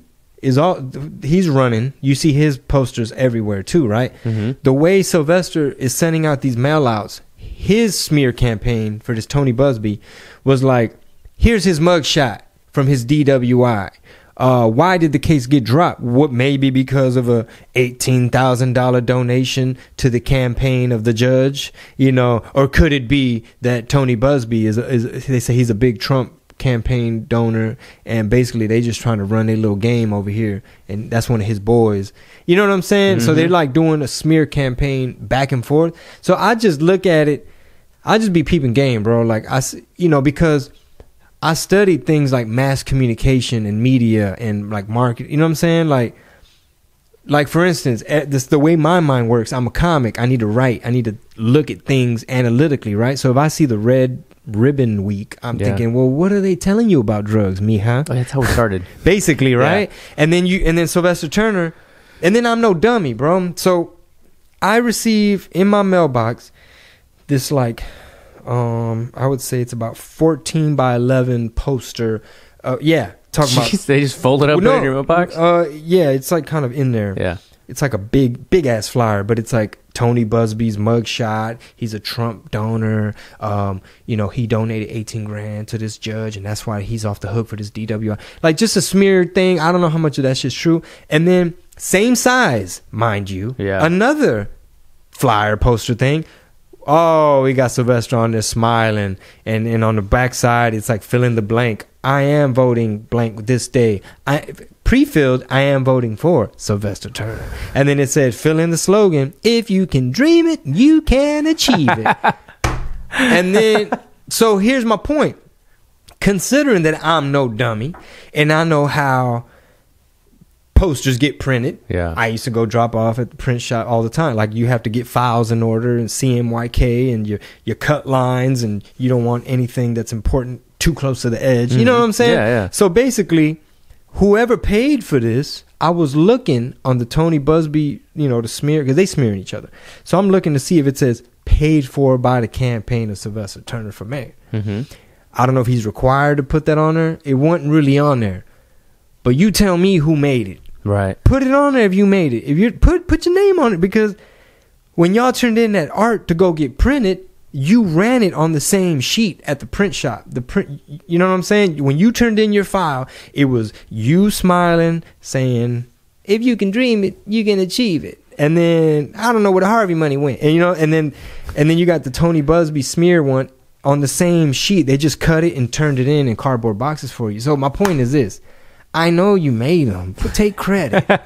Put a stamp on it. Make it official. You know what I'm saying? At a motherfucker. You just sneak this. At me, bro. So you were right. So his name for the former New Orleans mayor was Ray. I don't pronounce his last name. It's Nagin. Nagel. Right? Nagin. Nagin? Yeah. Was it Ray Nagin? Yeah, we'll go Reagan? No, Ray Nagin. So he was convicted of 20 and 21 charges of wire fraud, bribery, and money laundering related to bribes from the city contractors before and after Katrina. Sentenced to 10 years in federal prison. Man, I'm telling you, bro. Everybody's scheming. Everybody's scamming. Yeah, man. Luisa, today, Luisa's from Mexico. As we all know, Mexico is very corrupt. Extremely fucking corrupt. Since the conquistadors showed up, man, they've been fucking bamboozling people. So she knows governments are fucking corrupt. And I told her, mira, Luisa, I had the thing on YouTube with all them little shows. I was like, mira, ya está igual que era. Like, igual que Mexico. See, I mean, what did motherfuckers are like, they're just running little games, and they all trying to fatten their pockets, and these 1% motherfuckers. She's just like, ¿qué está pasando? Or whatever. But I mean, come on, dog. How do you sleep at night stealing hurricane money, dog? What the fuck? That's fucking bitch, you dark. a hoe and a half. That's you dark. You a whole hoe and a half. That's dark. You a whole bitch. That is dark. Bro. I mean, people giving the images were so impactful of, like, especially for us, the city underwater. I mean, people that I hadn't talked to in years. People from all, like, MC Magic sent some bread, like, when we put the link up and we made it clear, like, we're not touching this, we don't want to have nothing to do with this, we're just kind of telling y'all we're gathering and we're going to forward it to I forget exactly who I think now that I think about it, I regret it. I mean, only because I don't know accountability wise. Right. The one we chose, my manager at the time, Rich Garza, he was like, all right, because shit was hectic. I think we were like staying in Dallas. We were like visiting shelters and trying to like see. I felt like our hands were tied, trying to help spread information, make sure you're retweeting the right information. And some people were still getting rescued, and we're meeting people at the shelters. It was just a whole bunch. It was a shit show. And Rich at the time, he's like, look, man, well, here's one that I found. It seems fairly legit. It's going through the mayor's office. I think Sylvester Turner and some people set up this thing. And now looking back, it's like, well, fuck, who do you give it to? Because everybody from the Red Cross to people, I think the government in Puerto Rico, they got caught red-handed stealing Hurricane Maria money. They did. It's like, man, y'all zero fucks. That's given. why politicians, dog. Oh my god. And then people be having signs and shit all on the fucking house. And that's where the phrase, like, politics and XYZ, like, because of the craziness that's in, like, the actual governmental politics, at work, it's politics. Or in the music, it's politics. Or at the fucking gym, it's politics. It's all corrupt. Yeah, it's what it is. Like, it's just fucking, it's just people trying to be shysters. Yeah, and, just God willing, man, God willing, because I don't know how many other countries, have some form of legit democracy going on where, because some people, bro, when people are power hungry, if they could figure out a way to steal an election or stay in longer than they supposed to, or like the people protesting in who just did that? Was it Chile? Was it Bolivia? One of these countries, man. They were like, bro, descarados sin vergüenza. I was like, bro, you leaving these whole boxes full of ballots just uncounted. You know what I mean? Like, that's what it was. Like people just scamming, stealing because the powers that be, they want to have their puppet in, and they'll figure out a way to fuck over people, and they'll protest for a little while, but they usually get tired, and if shit gets real crazy, we bring them tanks out. Rubber bullets, bitch. Okay, what y'all want? Rubber bullets and tear gas, or we gotta step the shit up? You want the real shit? You know what I'm saying? Because some of y'all want to tweet out images, because that's what's happening with Hong Kong and stuff. But roller coaster of the podcast, right? Laughs and sadness, sadness, is bipolar as fuck. Call that multiple personality. No, disorder. but you were saying like, it's like, be warned. This is a politics episode. Like you were saying, like everything in life, from the gym to. It's like, as long as this beautiful thing called freedom and democracy, and like there's a reason why there's certain amendments and stuff like that. Like as long as, we don't start losing a lot of this privilege, besides the fact that they spying on you, shit like that. But like, we can get on this podcast and pretty much say a lot of stuff, like in this country, you still can kind of critique motherfuckers and, not get silenced right away. Right away, unless you Epstein somebody. But yeah, it's almost like just keep an eye on things in case motherfucker got to be like, man, so what Canada talking about? You know what I'm saying? That's the first thing that comes to mind when you talk about, hey, like you're telling somebody, so like, I don't know, you don't like paying attention to this, but this recession. Yeah, I'm not going to hop ship just because of a recession. I've been through a recession already. Yeah. That was like 08 or something. But just other stuff where it's like, well, hey baby, curfew tonight. There's tanks in the street, or like different story. Martial laws in order. Yeah, curfew. They tripping. He don't want to leave. Whatever the fuck. But it's scary because it's just so divided. Like the lady at Mimi's with the fucking hat. Like, lady, I just look at it from like an anthropology, sociology type of perspective, where I'm like, okay, when you made that clothing choice, what was going through your mind? Like, do you know how some people might, like, we shouldn't live in a world where the person who won is just rubs people the wrong way when they see you representing. Yeah. When you at the rally with a poster, you know what I mean? Like, it's crazy. Like when they had that sign at the game, I'm sure people that back him are like, bro, why y'all got a big ass impeach banner at the fucking World Series? Yeah. You know what I'm saying? Like both ways. It's like you paid all this money for these tickets. That's what you're going to do? You're going to cause a ruckus? Yeah. Es que los Astros, wait. Sad day. Altuve couldn't do it. He was supposed to save us, bro. What happened to the Harvey money, Altuve? Find out, Somebody, bro. JJ Watt. Oh, he got caught in that whirlwind slightly because JJ Watt was like the main face, the main one, the driver of all of it. But yet we see Trey. I done seen how many houses Trey and Mr. Rogers done fixed up. Like I done seen the boat. I've seen the food. Like I saw the water bottles. Like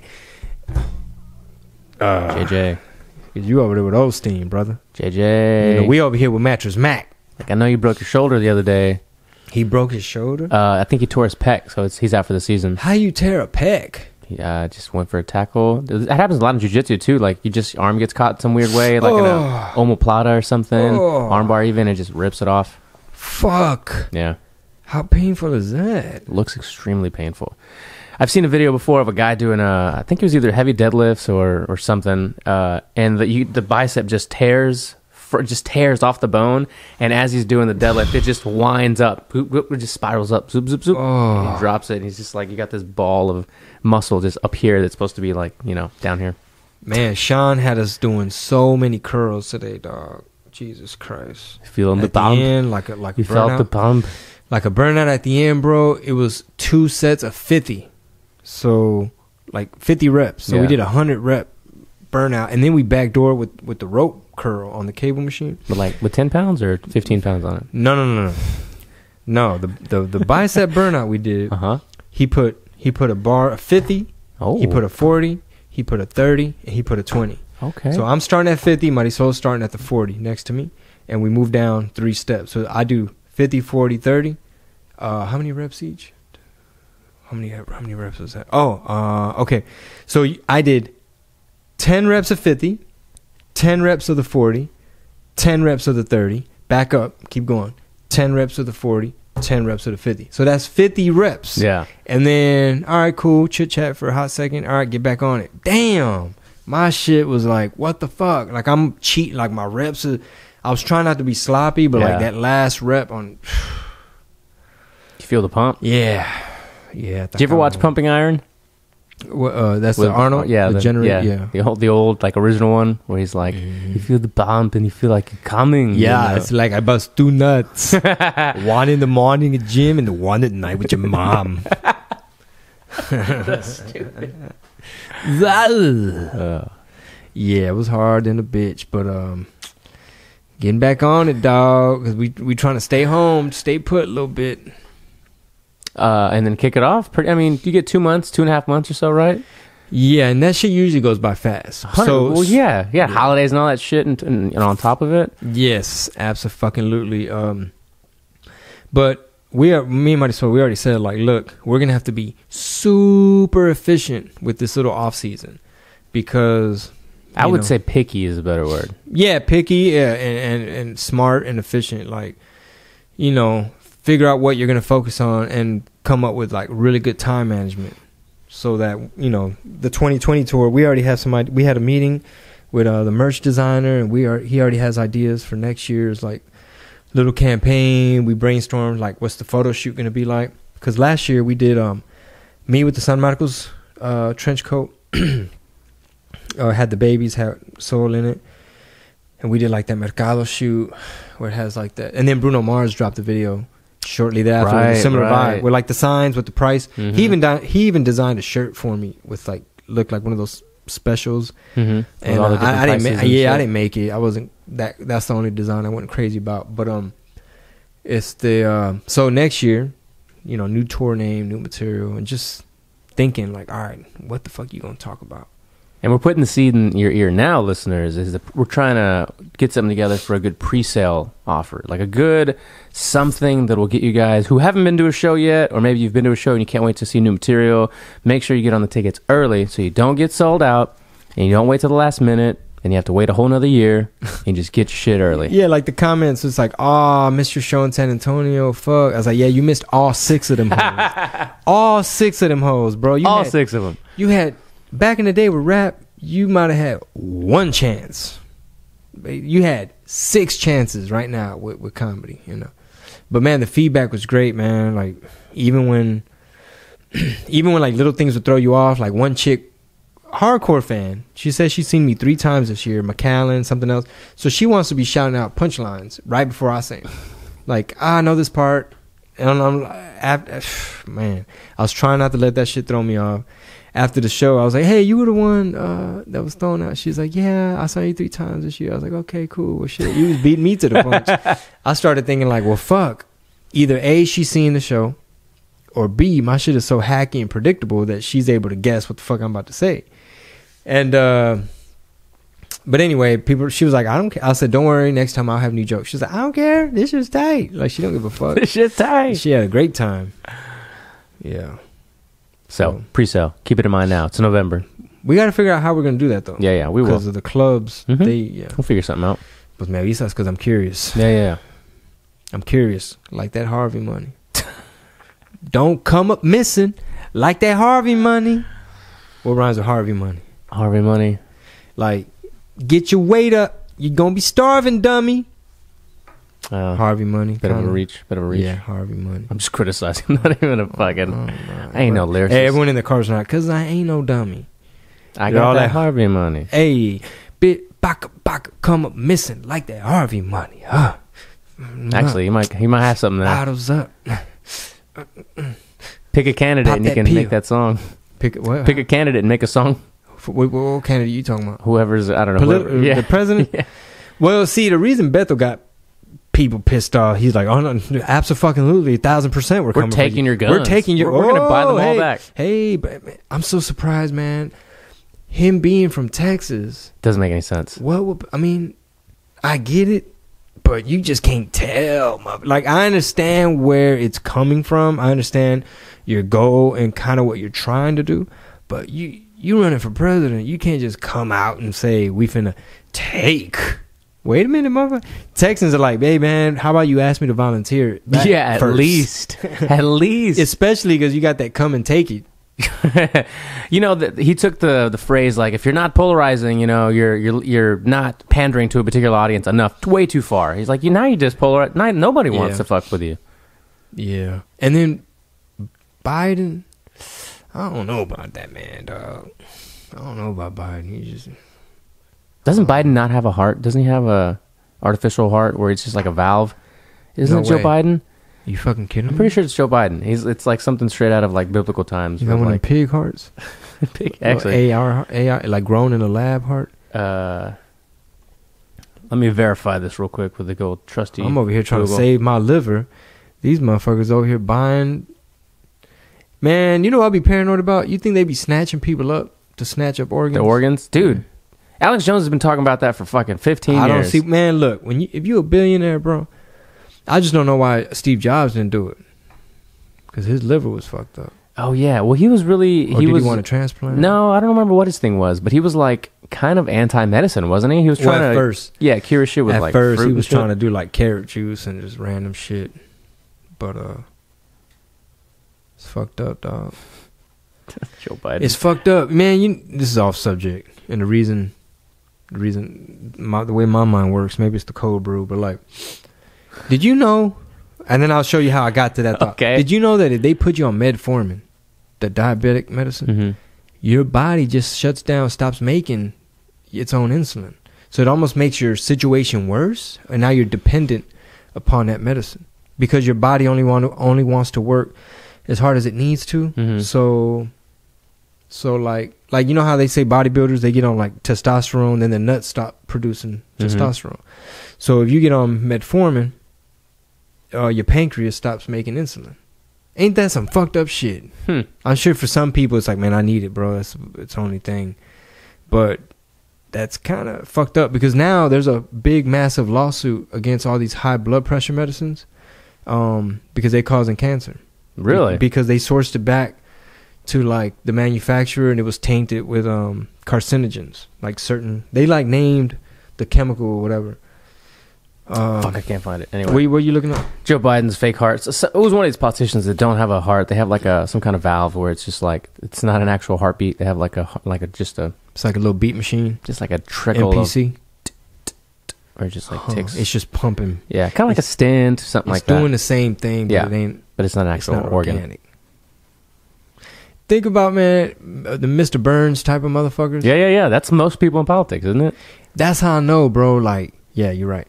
Like, rich, them 1%ers, man, they got a plan, bro. This is my theory. Ooh. This is what they do. This let me talk to the hood. Break it down. Talk to the hood real quick, man. You know, turn your cell phones off. You don't hear what the fuck I'm about to say. These crackers are slick. This is what they doing. All right. They're like, hey, we need to figure out a way to jump ship. Because supposedly they're selling underground real estate. Like, people like buying these little bunkers like up under Colorado. I don't know. You got to be real rich, right? To survive some shit. For one, what's the name? Elon Musk is already trying to figure out how he could ship stuff, right? I think they're dropping off supplies to build satellites. Like, he ships, Elon Musk with Space Rocket X, he's throwing more rocket ships up than NASA. NASA's cute. They drop, it's like one mixtape a year. They do one flight. They do one little flight a year, and Elon Musk like, we did 2 last month. And so this is what I think they're doing. All right. The Earth, we fucking the Earth up, right? So when shit gets real bad, whoever got enough bread, you can get you this ticket. You can move. We're setting it up on Mars. They're sending robots to build the shit, right? Because a robot don't need a whole bunch of stuff to go in some little weird atmosphere. They don't need water. They don't need food or whatever, right? So the robots are probably laying down some infrastructure, building a little bubble, a little neighborhood or something. And then they're probably like, well, what about aliens and stuff, man? Like, is it safe to live on the moon or whatever? It's like, that's why we finna make Space Force X, dog. We finna have a little military up there. Space Force. We gonna sign up some of these Mexican kids and get them up there with some little some lightsabers. Okay. Lightsabers. Give them the little X. Straight out of Mandalorian, available on Disney Plus coming soon. Even though they deported a whole bunch of veterans, I forget how many, but you know, if you join Space Force X, you know, you can get your permanent Mars papers. I don't know, dog, but I don't doubt that they, like, people come up missing all the time. They said in some places, like almost like an epidemic, like teenage. I don't want to make shit up, but like somewhere, I don't know if it was like in Georgia, something like X amount of teenage, like black teenage girls like missing, or like say, I think they took some organs, like somebody in Mexico, or, you know, some of the caravan people got snatched up and they sold some kidneys real quick, black market, dark web type shit. But I don't doubt it, man. If somebody got enough money and they like, so you telling me that my kidneys is fucked up, but if I bring you a set of kidneys, like if I got a kidney dude, if I bring you some kidneys, can you put these in me? They're like, well, I mean, where are you gonna get kidneys from? I got the plug, don't worry. If I bring some kidneys up here, can you put them in me? I mean, theoretically, yes, but I mean that and then it's like, pay one of the goons, hey dog, go find me some some kidneys, preferably young. Damn, preferably young ones. Young kidneys. Oh, it's fucked up. So okay, how long we been on this? Giving people this ear beating about Red Ribbon Week. Red Ribbon Week. They're like, yeah, wey, tenemos un trabajo, wey. 2 hours. Oh, wow. Hey, this is probably our longest podcast. Yeah, I could talk a lot, dog. My bad. And it's all about politics, buddy. So it's gonna be like, yeah, no more of that. What did you smoke that day? What kind of cold brew? Everything, all of it. But we kept bringing it back to regular shit. Yeah, we talked about a lot of stuff. Yeah. And one of the things we've played with is just doing another podcast a week, right? You guys were talking about doubling up. Maybe. So maybe if the fans, maybe in 2020, the fans want to do something like it's a hanging with the Blings in an interview, or a hanging with the Blings and just you and I, or 2 hanging with the Blings. However, the guys, if you think an extra episode of some sort during the week is good, let us know on Instagram. Let us know, yeah. Even like, I know I want to have more Spanish content on my YouTube, so something Tio Juve related. Yeah, whatever y'all think, man. What did he said? podcast@gmail.com. Thank you guys for tuning in. And don't forget, new YouTube channel is up right now. Go to chingobling.com/YouTube. And we got like some vlogs from California coming. Hopefully some stand-up. Tio Juve has addressed the public, Yep. and that might be up soon. As soon as when this podcast drops, it will be live. So you'll get to hear from Tio Juve and hear what he's been doing. And podcast clips, like little segments from like Juan Villarreal's interview, Mo Amer's interview, Jerry Garcia's interview, like going back and taking little bits and pieces. Yeah. So thank you guys so much. Spread the word. Se la lavan y se toman el agua. See you next time. Sas.